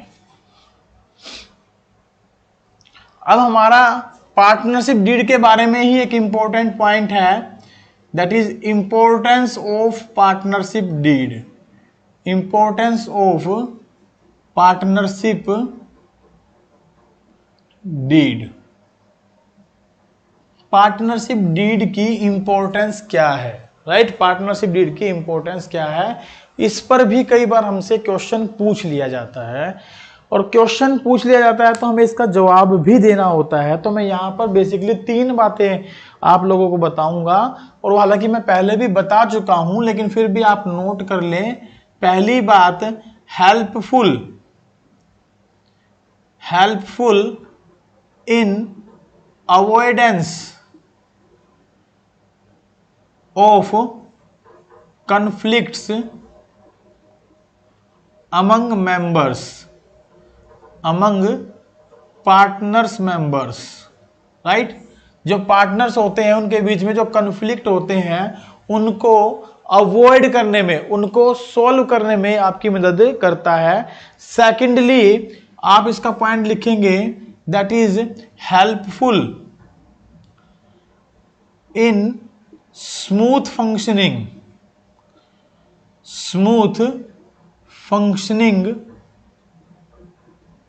of the partnership firm. Partnership firm की स्मूथ फंक्शनिंग में भी मदद करता है। तीसरा पॉइंट आप लिखेंगे, that is can be used as a legal document if it is in written form। अगर ये रिटन फॉर्म में है तो इसका प्रयोग आप एज ए लीगल डॉक्यूमेंट के तौर पर भी कर सकते हैं। These are the importance of your partnership deed. आइए नेक्स्ट पॉइंट पर चलते हैं, और नेक्स्ट पॉइंट हमारा है related to provisions applicable in the absence of partnership deed। कि पार्टनरशिप डीड जब साइलेंट होता है तो उस कंडीशन में कौन कौन से प्रोविजंस आप अप्लाई करते हैं। मैं इसको रब कर देता हूं, ये तीनों पॉइंट आपने नोट कर लिए होंगे, बड़े ही इंपॉर्टेंट पॉइंट थे। क्वेश्चन में आपसे एग्जाम में पूछ लिया जाता है, why it should be advisable that partnership deed will be in written form और should be in written form. ऐसा क्यों एडवाइजेबल है? तो हम वहां 3 बातें लिखते हैं। Rahul Punia, sir why it is not going concern, not applicable because business is suppose to be run for a long period. Rahul Punia, मैं आपके क्वेश्चन से सहमत हूं, लेकिन ध्यान रखिएगा कि मैंने आपको बताया कि पार्टनरशिप फर्म में यदि किसी एक पर्सन की डेथ हो जाए तो इट शुड बी कि फर्म क्लोज हो जाती है। पार्टनरशिप फर्म एक हमेशा नया प्रारूप ले लेती है। क्या ले लेती है? नया प्रारूप ले लेती है। मैं फिर बताऊंगा, इस बात को थोड़ा रोकेंगे कि provision applicable in partnership deed क्या होते हैं। उससे पहले राहुल पुनिया का एक क्वेश्चन आया है, उस क्वेश्चन का मैं जवाब दे दूं। बेटा मेरी बात जरा ध्यान से सुनिएगा। You know very well that whenever there is admission of a new partner, retirement of any existing partner और डेथ ऑफ एनी पार्टनर या change in profit sharing ratio of any partner, तो वहां पर basically partnership firm क्या होती है? Reconstitute हो जाती है। क्या हो जाती है? रिकॉन्स्टिट्यूट हो जाती है। और रिकॉन्स्टिट्यूशन के केस में एक नई फर्म, नई पार्टनरशिप स्टार्टअप हो जाती है, ओल्ड पार्टनरशिप खत्म हो जाती है, राइट? नई पार्टनरशिप एग्जिस्टेंस में आ जाती है। इसीलिए हम ये कहते हैं कि it never to be followed the going concern concept, क्योंकि कभी भी कोई भी मिस हैपनिंग ऑर्गेनाइजेशन के अंदर हो सकती है। किसी पार्टनर को हम एडमिशन दे सकते हैं, कोई पार्टनर रिटायरमेंट लेके जा सकता है, या इंसिडेंटली किसी पार्टनर की डेथ हो सकती है, या उनके बीच में किसी प्रकार का कॉन्फ्लिक्ट हो जाए तो प्रॉफिट शेयरिंग रेशियो उनके चेंज हो सकते हैं। That's why it is said to be that there will always be going concern concept is ignored by partnership firm. हमेशा पार्टनरशिप फर्म के द्वारा गोइंग कंसर्न कंसेप्ट क्या किया जाता है, इग्नोर किया जाता है। राइट, होप सो आपको क्लियर हुआ होगा राहुल पुनिया। यदि क्लियर हुआ है तो प्लीज थंब इंप्रेशन छोड़ दें और चलिए हम अपने टॉपिक को कंटिन्यू करते हैं। हमारा टॉपिक था that is provision applicable in partnership deed in the absence of partnership deed. तो यहां पर मैं लिखूंगा provisions applicable, provisions applicable in absence और साइलेंट, ठीक है, साइलेंट, absence और साइलेंट ऑफ पार्टनरशिप डीड।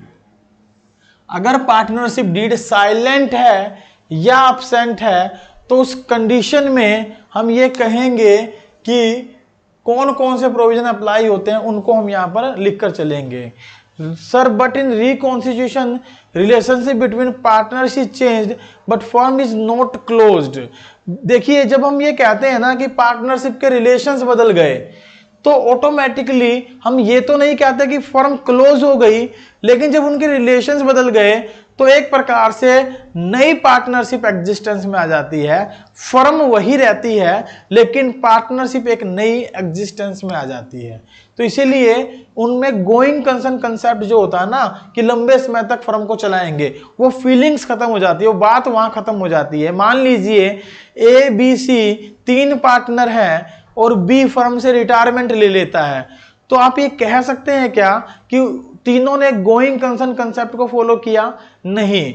जब एक व्यक्ति चला गया तो इसका मतलब फर्म में चेंजेस हो गए, और फर्म में चेंजेस हो गए इसका मतलब हमने पार्टनरशिप फर्म को एक प्रकार से रिकॉन्स्टिट्यूट कर दिया। रिकॉन्स्टिट्यूशन का मतलब ही होता है कि गोइंग कंसर्न कंसेप्ट को फॉलो ना करना।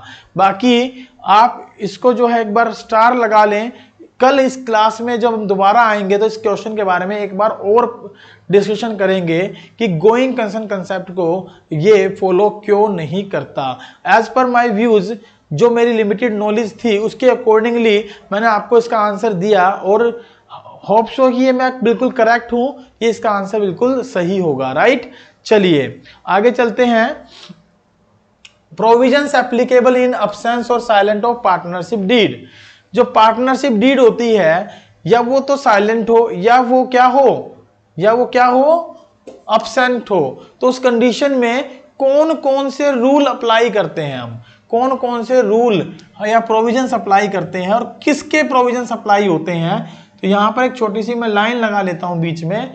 इस लाइन के आधार पर हम इन्हें बता पाएंगे, समझ पाएंगे कि कौन कौन से रूल्स या प्रोविजंस हम अप्लाई करते हैं। सबसे पहले हम बात करते हैं प्रॉफिट शेयरिंग रेशो के बारे में। राइट, प्रॉफिट शेयरिंग रेशो के बारे में।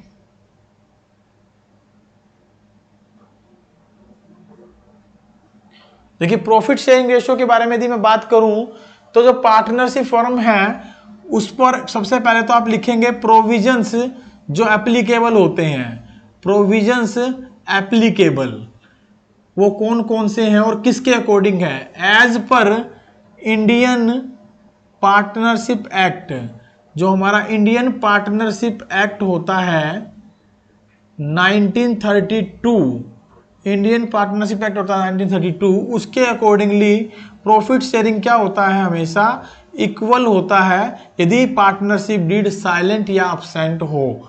इक्वली वो प्रॉफिट एंड लॉस को डिस्ट्रीब्यूट करते हैं। दूसरा पॉइंट यदि हम यहां डिस्कस करें तो दूसरा पॉइंट होगा हमारा रिगार्डिंग टू सैलरी कमीशन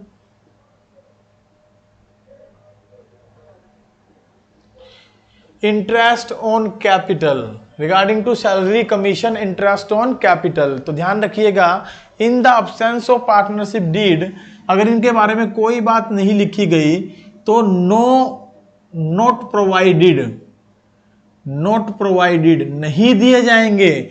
ना है तो सैलरी दी जाएगी, ना कमीशन दिया जाएगा, ना ही इंटरेस्ट ऑन कैपिटल दिया जाएगा। एक ये इंपॉर्टेंट पॉइंट है, इसमें से 1 मार्कर क्वेश्चन या कभी कभी 3 मार्कर क्वेश्चन भी हमसे पूछ लिया जाता है। तो 1 नंबर के लिए बड़ा इंपॉर्टेंट पार्ट है। और तकरीबन जितने भी क्वेश्चन पार्टनरशिप में आप लोग करेंगे तो वहां पर किसी ना किसी पॉइंट पर पार्टनरशिप डीड साइलेंट ही होगा, किसी ना किसी पॉइंट पर पार्टनरशिप डीड क्या होगा, साइलेंट होगा। तो उस कंडीशन में जब वो साइलेंट होगा तो वहां पर हमें ये रूल अप्लाई करने होंगे, ध्यान रखिएगा, ये रूल हम फॉलो करके चलेंगे।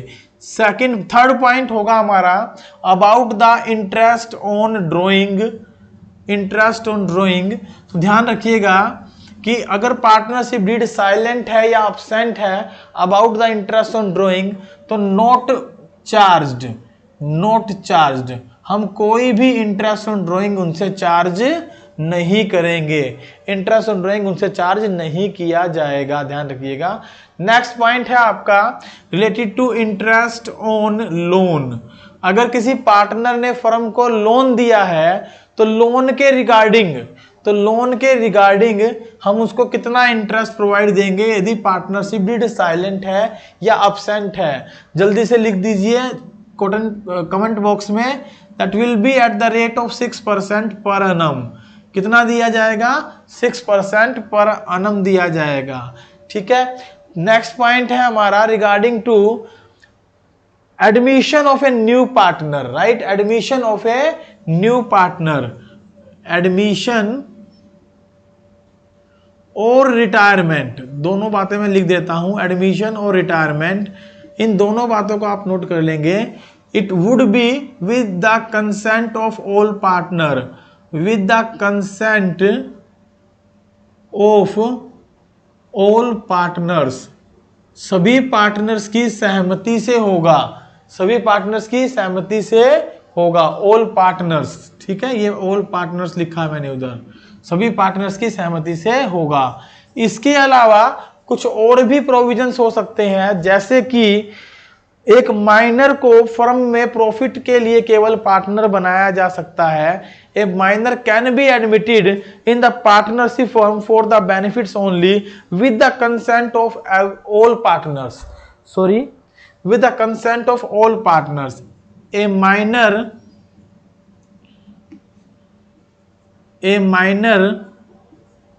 Can be a partner for benefit only as per section 30 and with the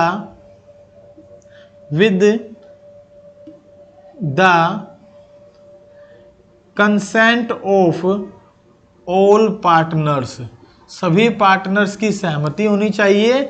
और सेक्शन 30 हम उस पर अप्लाई करते हैं तो उसके अकॉर्डिंगली पार्टनरशिप फर्म में एक माइनर को भी प्रॉफिट के लिए हम क्या कर सकते हैं, शामिल कर सकते हैं।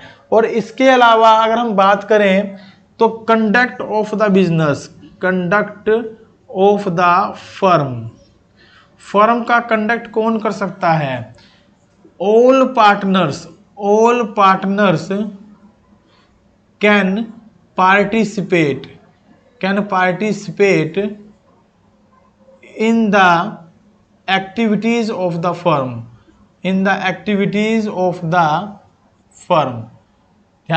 ध्यान रखिएगा कि सभी पार्टनर मिलकर पार्टनरशिप फर्म को क्या कर सकते हैं, चला सकते हैं, सभी पार्टनर्स मिलकर पार्टनरशिप फर्म को कंटिन्यू कर सकते हैं। चलिए नेक्स्ट पॉइंट हम लोग डिस्कस करेंगे।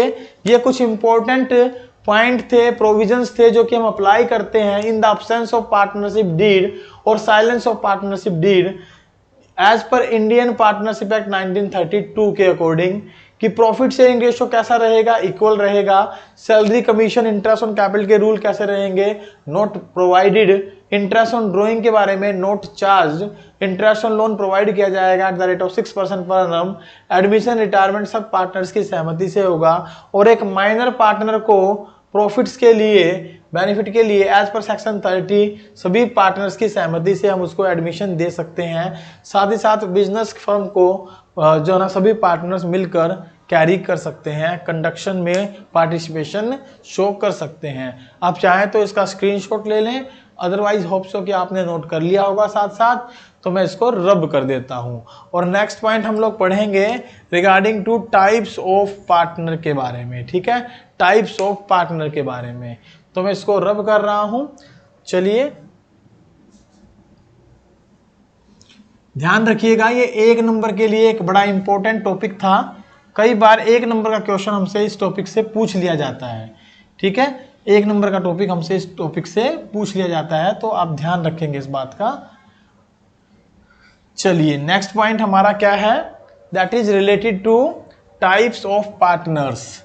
मैक्सिमम थ्योरेटिकल पॉइंट आज हम कवर कर लेंगे ताकि कल से हम प्रैक्टिकल क्वेश्चंस पर चल पड़े। टाइप्स ऑफ पार्टनर्स, अगर टाइप्स ऑफ पार्टनर्स के बारे में बात करूं तो हमारे पास वैसे तो हम 2 प्रकार के पार्टनर बोलते हैं, एक वो जो फुल फ्लैज्ड होते हैं, एक वो जो फुल फ्लैज्ड पार्टनर नहीं होते हैं। कई बार इससे रिलेटेड 1 मार्कर MCQ पूछ लिया जाता है हमसे, तो इनके नाम और इनके मीनिंग को जरा ध्यान से समझने की कोशिश करिएगा। सबसे पहला पार्टनर होता है एक्टिव पार्टनर। सबसे पहला पार्टनर कौन सा होता है आपका, एक्टिव पार्टनर। देखिए एक्टिव पार्टनर का नाम ही हमें बताता है कि who would be an active partner, जो पार्टनरशिप फर्म में बढ़ चढ़ कर हिस्सा ले, पार्टनरशिप फर्म की एक्टिविटी में बढ़ चढ़ कर पार्टिसिपेट करे, उसे आप क्या कहेंगे, एक्टिव पार्टनर कहेंगे। और ऐसा पार्टनर सभी पार्टनर्स के लिए एज एन एजेंट और एज ए प्रिंसिपल दोनों का काम करता है, एज एन एजेंट और एज ए प्रिंसिपल दोनों का काम करता है, उसे आप बोलते हैं एक्टिव पार्टनर्स। और ऐसे पार्टनर पूंजी का भी इन्वेस्टमेंट करते हैं और प्रॉफिट में भी उनकी शेयरिंग होती है और लायबिलिटी भी अनलिमिटेड होती है। दूसरे टाइप का पार्टनर यदि हम बात करें तो होता है स्लीपिंग पार्टनर। कौन सा पार्टनर, स्लीपिंग पार्टनर। कई बार ये अलग अलग नाम से पूछ लिया जाता है कि who is to be known as sleeping partner. तो स्लीपिंग पार्टनर का मतलब होता है ऐसा पार्टनर जो इनएक्टिव हो, क्या हो, इनएक्टिव हो, इनएक्टिव, जो कि पार्टिसिपेशन नहीं करते पार्टनरशिप फर्म के चलाने में। और इसको कई बार ऑस्टेंसिबल पार्टनर के नाम से भी जानते हैं। किस नाम से, ऑस्टेंसिबल, ऑस्टेंसिबल पार्टनर के नाम से भी जाना जाता है। तो इन तीनों के नाम से कोई भी अगर आ जाए तो you will simply say that those partners which does not take actively participation और which does not participate in the activities of the firm are known as sleeping partner. Next है लिमिटेड पार्टनर। कौन से partner है next हमारे, limited partner. Limited partner कौन से partner होते हैं, राइट, नोट करिएगा इसको, ये पार्टनर हमने 11th क्लास में नहीं पढ़ा था। Limited partners are known as those partners जो कि लायबिलिटी के साथ, as we know that liability जो होती है ना पार्टनरशिप फर्म की, वो कैसी होती है, अनलिमिटेड होती है। लायबिलिटी कैसी होती है फर्म की, अनलिमिटेड होती है, हमें पता है लायबिलिटी अनलिमिटेड होती है। लेकिन उनके साथ साथ कुछ एक पार्टनर को हम ऐसा बना देते हैं जिनकी लायबिलिटी क्या होती है, लिमिटेड हो जाती है। So but sometimes when there is one partner with limited liability of the capital invested by him, that is to be known as limited partner. All partners can not be limited partner. Note करिएगा, सारे partner limited partner नहीं हो सकते। Limited partner का मतलब होता है वो पार्टनर जिसकी लायबिलिटी उसकी कैपिटल इन्वेस्टमेंट तक फिक्स हो, उससे ज्यादा का पैसा उससे ना लिया जाए, उसको आप लिमिटेड पार्टनर बोलते हैं। अदरवाइज सभी पार्टनर्स की लायबिलिटी कैसी होती है, अनलिमिटेड होती है। ये पॉइंट हम बेसिकली लिमिटेड लायबिलिटी पार्टनरशिप में डिस्कस करते हैं। चलिए नेक्स्ट पॉइंट है नॉमिनल पार्टनर। कौन से पार्टनर होते हैं आपके, नॉमिनल पार्टनर। नॉमिनल पार्टनर, देखिए नॉमिनल पार्टनर कौन से पार्टनर होते हैं, नाम से ही क्लियर है, नाम मात्र, जो कि नाम मात्र के लिए पार्टनर होते हैं। नाम मात्र के लिए कौन होता है पार्टनर, ए वैल्यूएबल पर्सन, जिसकी मार्केट में अच्छी रेपुटेशन है, वैल्यू है, who allows the partnership firm to use his name। जैसे अमिताभ बच्चन आकर कह दें कि भाई हम तो वीवीएन सर कॉमर्स क्लासेस को प्रमोट करेंगे, वो हमारे नाम का यूटिलाइजेशन कर सकते हैं अपनी फर्म को प्रमोट करने के लिए। वो हमसे ऐसे बिहेव करे कि जैसे वो हमारे बड़े भाई हैं या वो हमारे जो है ना ग्रैंडफादर या फादर की पोजीशन पर हैं। तो अगर वो इस तरीके से बिहेव करे कि आए और ये कहें विक्रम बेटा तुम जो है अपने फर्म को, अपने ट्यूशन सेंटर को, अपनी क्लासेस को प्रमोट करो, मेरा नाम लेकर प्रमोट करो, हमें कोई दिक्कत नहीं है। तो ऐसे पार्टनर को क्या बोलते हैं? नॉमिनल पार्टनर बोलते हैं। जनरली उनका फर्म में किसी प्रकार का कोई इंटरेस्ट नहीं होता और ना ही वो किसी प्रकार की कोई कैपिटल फर्म में इन्वेस्ट करते। तो ऐसे पार्टनर की लायबिलिटी जो होती है ना, लायबिलिटी ऑफ सच पार्टनर, वो अदर पार्टनर्स की तरह क्या होती है? अनलिमिटेड होती है। ध्यान रखिएगा, नॉमिनल पार्टनर ना तो कोई कैपिटल लगाता, नो कैपिटल इन्वेस्टमेंट, ठीक है, ना तो कोई कैपिटल लगाता, no interest in the firm, no interest in firm, ना ही फर्म में उनका कोई इंटरेस्ट होता, ठीक है। लेकिन बट लाइबिलिटी जो होती है, बट लाइबिलिटी जो होती है वो कैसी होती है? इनकी भी अनलिमिटेड। अदर पार्टनर्स की तरह इनकी लाइबिलिटी भी अनलिमिटेड मानी जाती है, क्योंकि बाकियों को नहीं पता, पब्लिक को नहीं पता कि वो इनके पार्टनर है या नहीं, लेकिन वो ऐसा बिहेव करते हैं कि वो इनके पार्टनर है। तो उस कंडीशन में यदि कोई ट्रांजैक्शन वो कर भी लेते हैं उनके साथ, तो वहां पर वो ट्रांजैक्शन उनके लिए अनलिमिटेड लायबिलिटी का कारण बन जाती है। किन के लिए? उन व्यक्ति के लिए जो कि इस प्रकार का बेसिकली बिहेव करते हैं। नेक्स्ट है partners for profit only. Partners for profits only.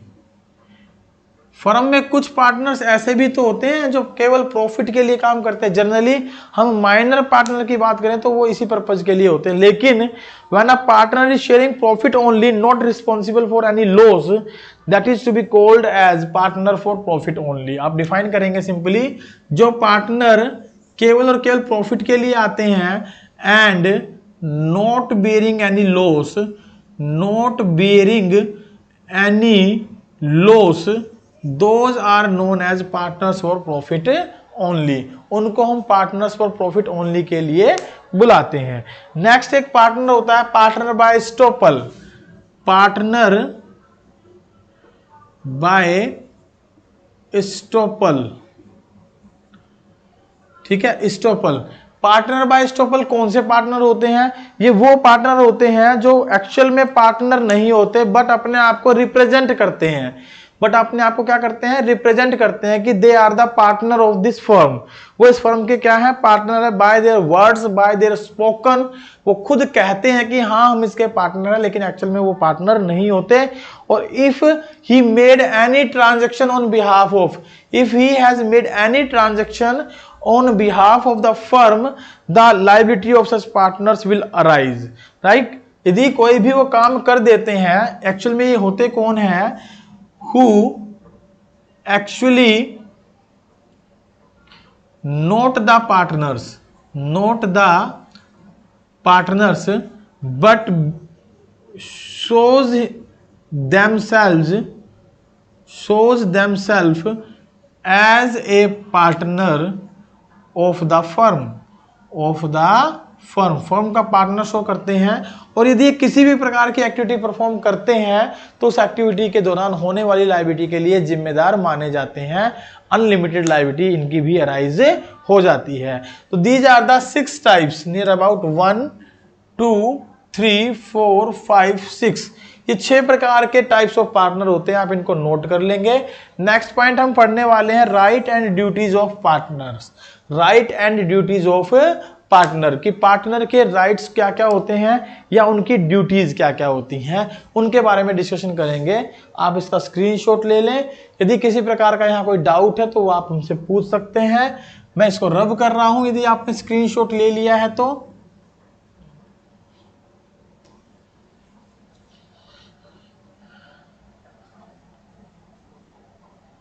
चलिए, हाँ जी, किसी प्रकार का कोई डाउट किसी का यहाँ हो तो वो पूछ सकता है, अपने डाउट को शेयर कर सकता है।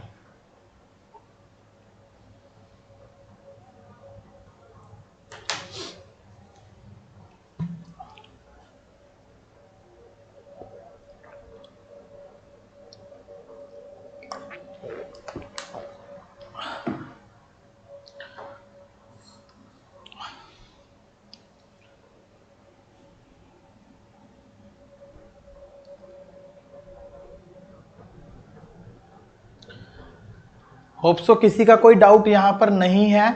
तो चलिए हम आगे डिस्कस करेंगे regarding to rights and duties of a partner और ऑफ द पार्टनर्स। तो मैं इसको दो पोर्शन में बांट देता हूं, एक तरफ लिख देता हूं इनके राइट्स, एक तरफ लिख देता हूं इनके राइट्स और दूसरी तरफ लिख देता हूं पार्टनर्स की ड्यूटीज, दूसरी तरफ लिख देता हूं पार्टनर की ड्यूटीज। राइट, आप नोट भी कर सकते हैं और बाद में स्क्रीनशॉट भी ले सकते हैं। चलिए नोट करिएगा, पहला पॉइंट है कि जो पार्टनर्स की जो ड्यूटीज हैं और जो राइट्स हैं, उनमें मैं राइट्स को पहले डिस्कस कर रहा हूं। सबसे पहला, they can take part in management, can take part in management, this is the management, spelling ठीक कर लीजिएगा। They can take participate in management, this is the right that all the partners have.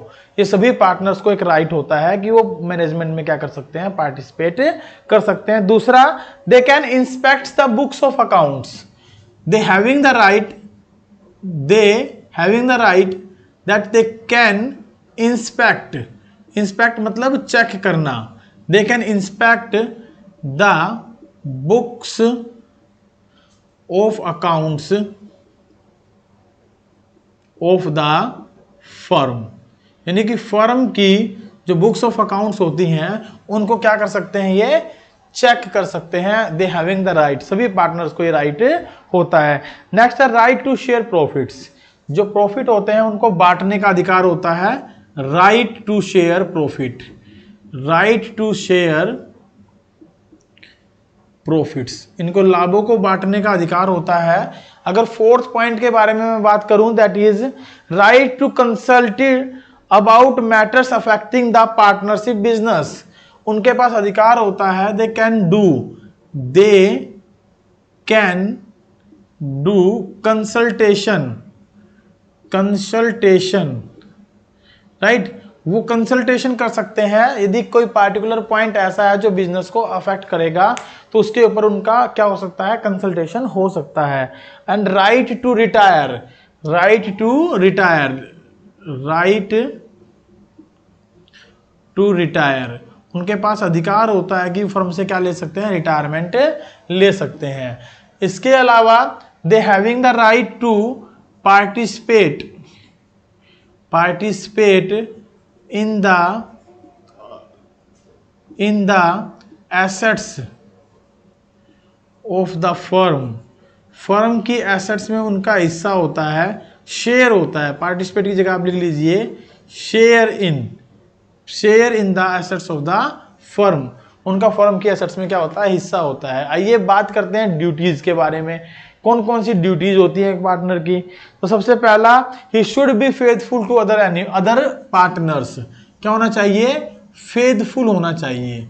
क्या होना चाहिए, partner को faithful होना चाहिए towards other partners, दूसरे पार्टनर्स के प्रति उसे क्या होना चाहिए, फेथफुल होना चाहिए। यानी वो किसी प्रकार का कोई फ्रॉड ना करे या किसी प्रकार की कोई ऐसी एक्टिविटी ना करे जिससे कि ये लगे कि वो क्या है, पार्टिकुलरली जो है ना फेथफुल नहीं है।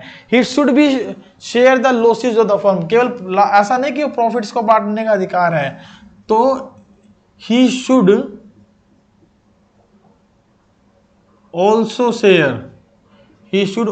शेयर लॉसेज, तो लॉसेज को बांटने का अधिकार भी उसे होना चाहिए, लॉसेज को भी वो आपस में क्या करे, बांटे। नेक्स्ट पॉइंट है हमारे पास, to attend the duties diligently, to attend the duties diligently, to attend the duties diligently, यानी कि मतलब बिना किसी पक्षपात के आप कह सकते हैं। डिलीजेंटली का मतलब होता है मतलब बहुत ही विनम्रता के साथ, जेंटली से बना है बेसिकली, बहुत ही विनम्रता के साथ जो अपनी ड्यूटीज को वो क्या करे, फॉलो अप करे। He should act with in the authority, और जो उसको राइट्स दिए गए हैं, अथॉरिटीज दी गई हैं, उसके दायरे में रहकर काम करे। He should act with in the authority, जो उसके पास अथॉरिटी है उस दायरे में रहकर वो क्या करें, काम करें। तो ये कुछ उसकी ड्यूटीज हैं, ये कुछ उसके राइट्स हैं। आप चाहें तो स्क्रीनशॉट ले सकते हैं ताकि हम अपने नेक्स्ट टॉपिक पर कंटिन्यू कर सकें। और नेक्स्ट टॉपिक है personal profit earned bye a partner. Personal profit earned bye a partner, कि पार्टनर जो पर्सनल प्रॉफिट कमाता है वो क्या होते हैं, उसका क्या किया जाता है। तो उस कंडीशन में मैं दो बातें यहां डिस्कस करूंगा आप लोगों के साथ। आप उन बातों को नोट कर लें, मैं वो बातें ओरली आपको बता रहा हूं। पहली बात है कि जब कोई पार्टनर इस प्रकार का प्रॉफिट कमाता है कि पर्सनल प्रॉफिट उसे हो, तो ध्यान रखिएगा जितने भी प्रॉफिट उसने कमाए हैं फर्म से, वो सारे प्रॉफिट उसे फर्म को लौटाने होंगे। सारे के सारे प्रॉफिट उसको क्या करने होंगे, फर्म को लौटाने होंगे। दूसरी बात वो ध्यान रखेंगे कि ऐसा बिजनेस, अगर वो उसी प्रकार का कोई बिजनेस कहीं दूसरी तरफ करता है, उसी प्रकार का कोई बिजनेस वो दूसरी तरफ करता है, कहीं और जाकर उसे प्रॉफिट कमाता है, तो वो प्रॉफिट सारे के सारे उसे फर्म को देने होंगे। और यदि उस पर किसी प्रकार का लॉस हुआ तो उसे वो खुद ही बियर करना होगा। तो इन बातों को आप नोट करेंगे। If a partner earns any profit by using the name or property of the firm, he may be asked to pay it to the firm. पहला पॉइंट, यदि कोई पार्टनर फर्म की एसेट्स, फर्म की property का utilisation करता है किसी प्रकार के प्रॉफिट को कमाने के लिए, तो उसे वो प्रॉफिट, उसे वो जो जितना भी लाभ हुआ है फर्म उससे पेड करने के लिए कह सकती है। दूसरा पॉइंट आप नोट करेंगे, if A partner is competing the firm bye running a business of the same nature. यदि कोई पार्टनर उसी प्रकार का बिजनेस चलाता है, यदि कोई पार्टनर उसी प्रकार का बिजनेस चलाता है और कंपीट करता है और प्रॉफिट भी कमाता है, तो इन दैट कंडीशन ऑल्सो सारे प्रॉफिट उसे फर्म को लौटाने होंगे। लेकिन एक बात और भी नोट करिएगा, यदि उनको किसी प्रकार का लॉस हो जाता है तो वो लॉस के लिए खुद जिम्मेदार माने जाएंगे। ठीक है, लॉस के लिए खुद जिम्मेदार माने जाएंगे। इस पर हमारा बेसिकली सेक्शन 16 आप नोट कर लें, सेक्शन 16 अप्लाई होता है। सेक्शन 16 क्या होता है, अप्लाई होता है। ठीक है, सेक्शन 16 अप्लाई होता है। चलिए, ये तो हमने बात की इन सब के बारे में। बाकी के टॉपिक्स की क्लासेस को हम कल लेंगे। ठीक है, यहां तक आज का टॉपिक हमने डिस्कस कर लिया था। तो मैं आपको एक बार वन बाय वन करके बता दूं कि आज हमने क्या क्या डिस्कस किया है। हमने डिस्कस किया है introduction of partnership firm, meaning of partnership firm, partner firm और फर्म नेम्स क्या होते हैं, फीचर ऑफ पार्टनरशिप फर्म क्या होती है, पार्टनरशिप डीड क्या है, इसकी इंपॉर्टेंस क्या है, इसके कंटेंट्स क्या है, provision applicable in the absence of partnership deed क्या है, टाइप्स ऑफ पार्टनर्स क्या है, rights and duties of partners क्या क्या होते हैं, personal profit earned by a partner as per section 16 उसके साथ क्या ट्रीटमेंट किया जाता है। ये सब बातें हमने अपनी क्लास में क्या की हैं, डिस्कस की हैं। नेक्स्ट जो क्लास रहेगी हमारी, that will be regarding to preparation of profit and loss appropriation account, partners capital account और इंटरेस्ट ऑन कैपिटल से related rules regulation, interest on drawing से रिलेटेड मेथड्स कौन कौन से हैं, कैसे इंटरेस्ट ऑन ड्राइंग निकाला जाता है, इंटरेस्ट ऑन पार्टनर लोन कैसे प्रोवाइड किया जाता है, और past adjustment guarantee of profit to a partner क्या होते हैं। ये सारे के सारे बचे हुए टॉपिक हम आने वाली 3 क्लासों में कंप्लीट करेंगे। आई होप सो आपको सारी बातें समझ में आ रही हैं। यदि आप समझ पा रहे हैं तो मैं अपनी क्लास को आज यहाँ विराम दूंगा। पार्टनरशिप फर्म से रिलेटेड लेक्चर 1 जो हमने डिसाइड किया था, फंडामेंटल ऑफ पार्टनरशिप, उसमें आज तकरीबन हमने थ्योरी कर ली है। कल हम एक profit and loss appropriation format से स्टार्ट करेंगे। यहां पर यदि किसी प्रकार का आप लोगों का कोई डाउट हो तो वो पूछ सकते हैं, या फिर लास्ट के टॉपिक को जो हमने डिस्कस किया था एनपीओ, उनसे रिलेटेड कोई क्वेश्चन आपके मन में हो तो उन क्वेश्चनों को आप यहां पर पुटअप कर सकते हैं। 15 से 20 मिनट हम उन क्वेश्चनों पर लगाएंगे, उन क्वेश्चनों के आंसर देने पर लगाएंगे, ताकि आपके उनसे रिलेटेड कोई डाउट हो तो वो क्लियर किए जा सके।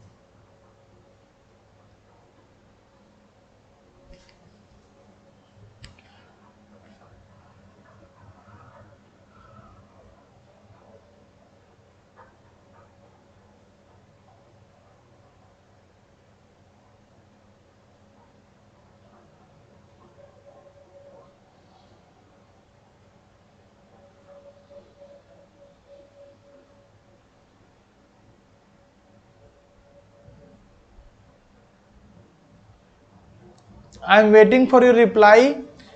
यदि किसी प्रकार का कोई भी डाउट एनपीओ से संबंधित है तो प्लीज आप पूछ सकते हैं, और यदि कोई डाउट नहीं है तो मैं क्या अपनी क्लास को बंद करूं, क्या मैं लाइव स्ट्रीमिंग को क्लोज कर दूं, क्या मैं एंड स्ट्रीम कर दूं, ताकि थोड़ा सा मैं भी रेस्ट कर सकूं और आप लोग भी रेस्ट कर सकें। नियर अबाउट हमने 1.25 घंटे की क्लास ये ले ली है और इस क्लास में मैक्सिमम थ्योरी को कंप्लीट करने की कोशिश की है। जो बची हुई थ्योरी है उसको हम अपनी नेक्स्ट क्लास में डिस्कस करेंगे। यदि आप लोग तैयार हो तो कोई दिक्कत नहीं है, मैं क्लास को कंटिन्यू कर सकता हूं और आगे भी क्लास में जो टॉपिक्स हैं उनके बारे में डिस्कशन कर सकता हूं। अब तकरीबन हमारे प्रैक्टिकल पोर्शन के क्वेश्चन बचे हैं और उनसे रिलेटेड थ्योरी बची है, जिसको कि हम 1 बाय 1 करके नेक्स्ट क्लासेस में डिस्कस करेंगे। तो मैं विनम्रता से पूछ रहा हूं, यदि कोई आपका एनपीओ का डाउट है तो you can ask, otherwise I am ending the stream.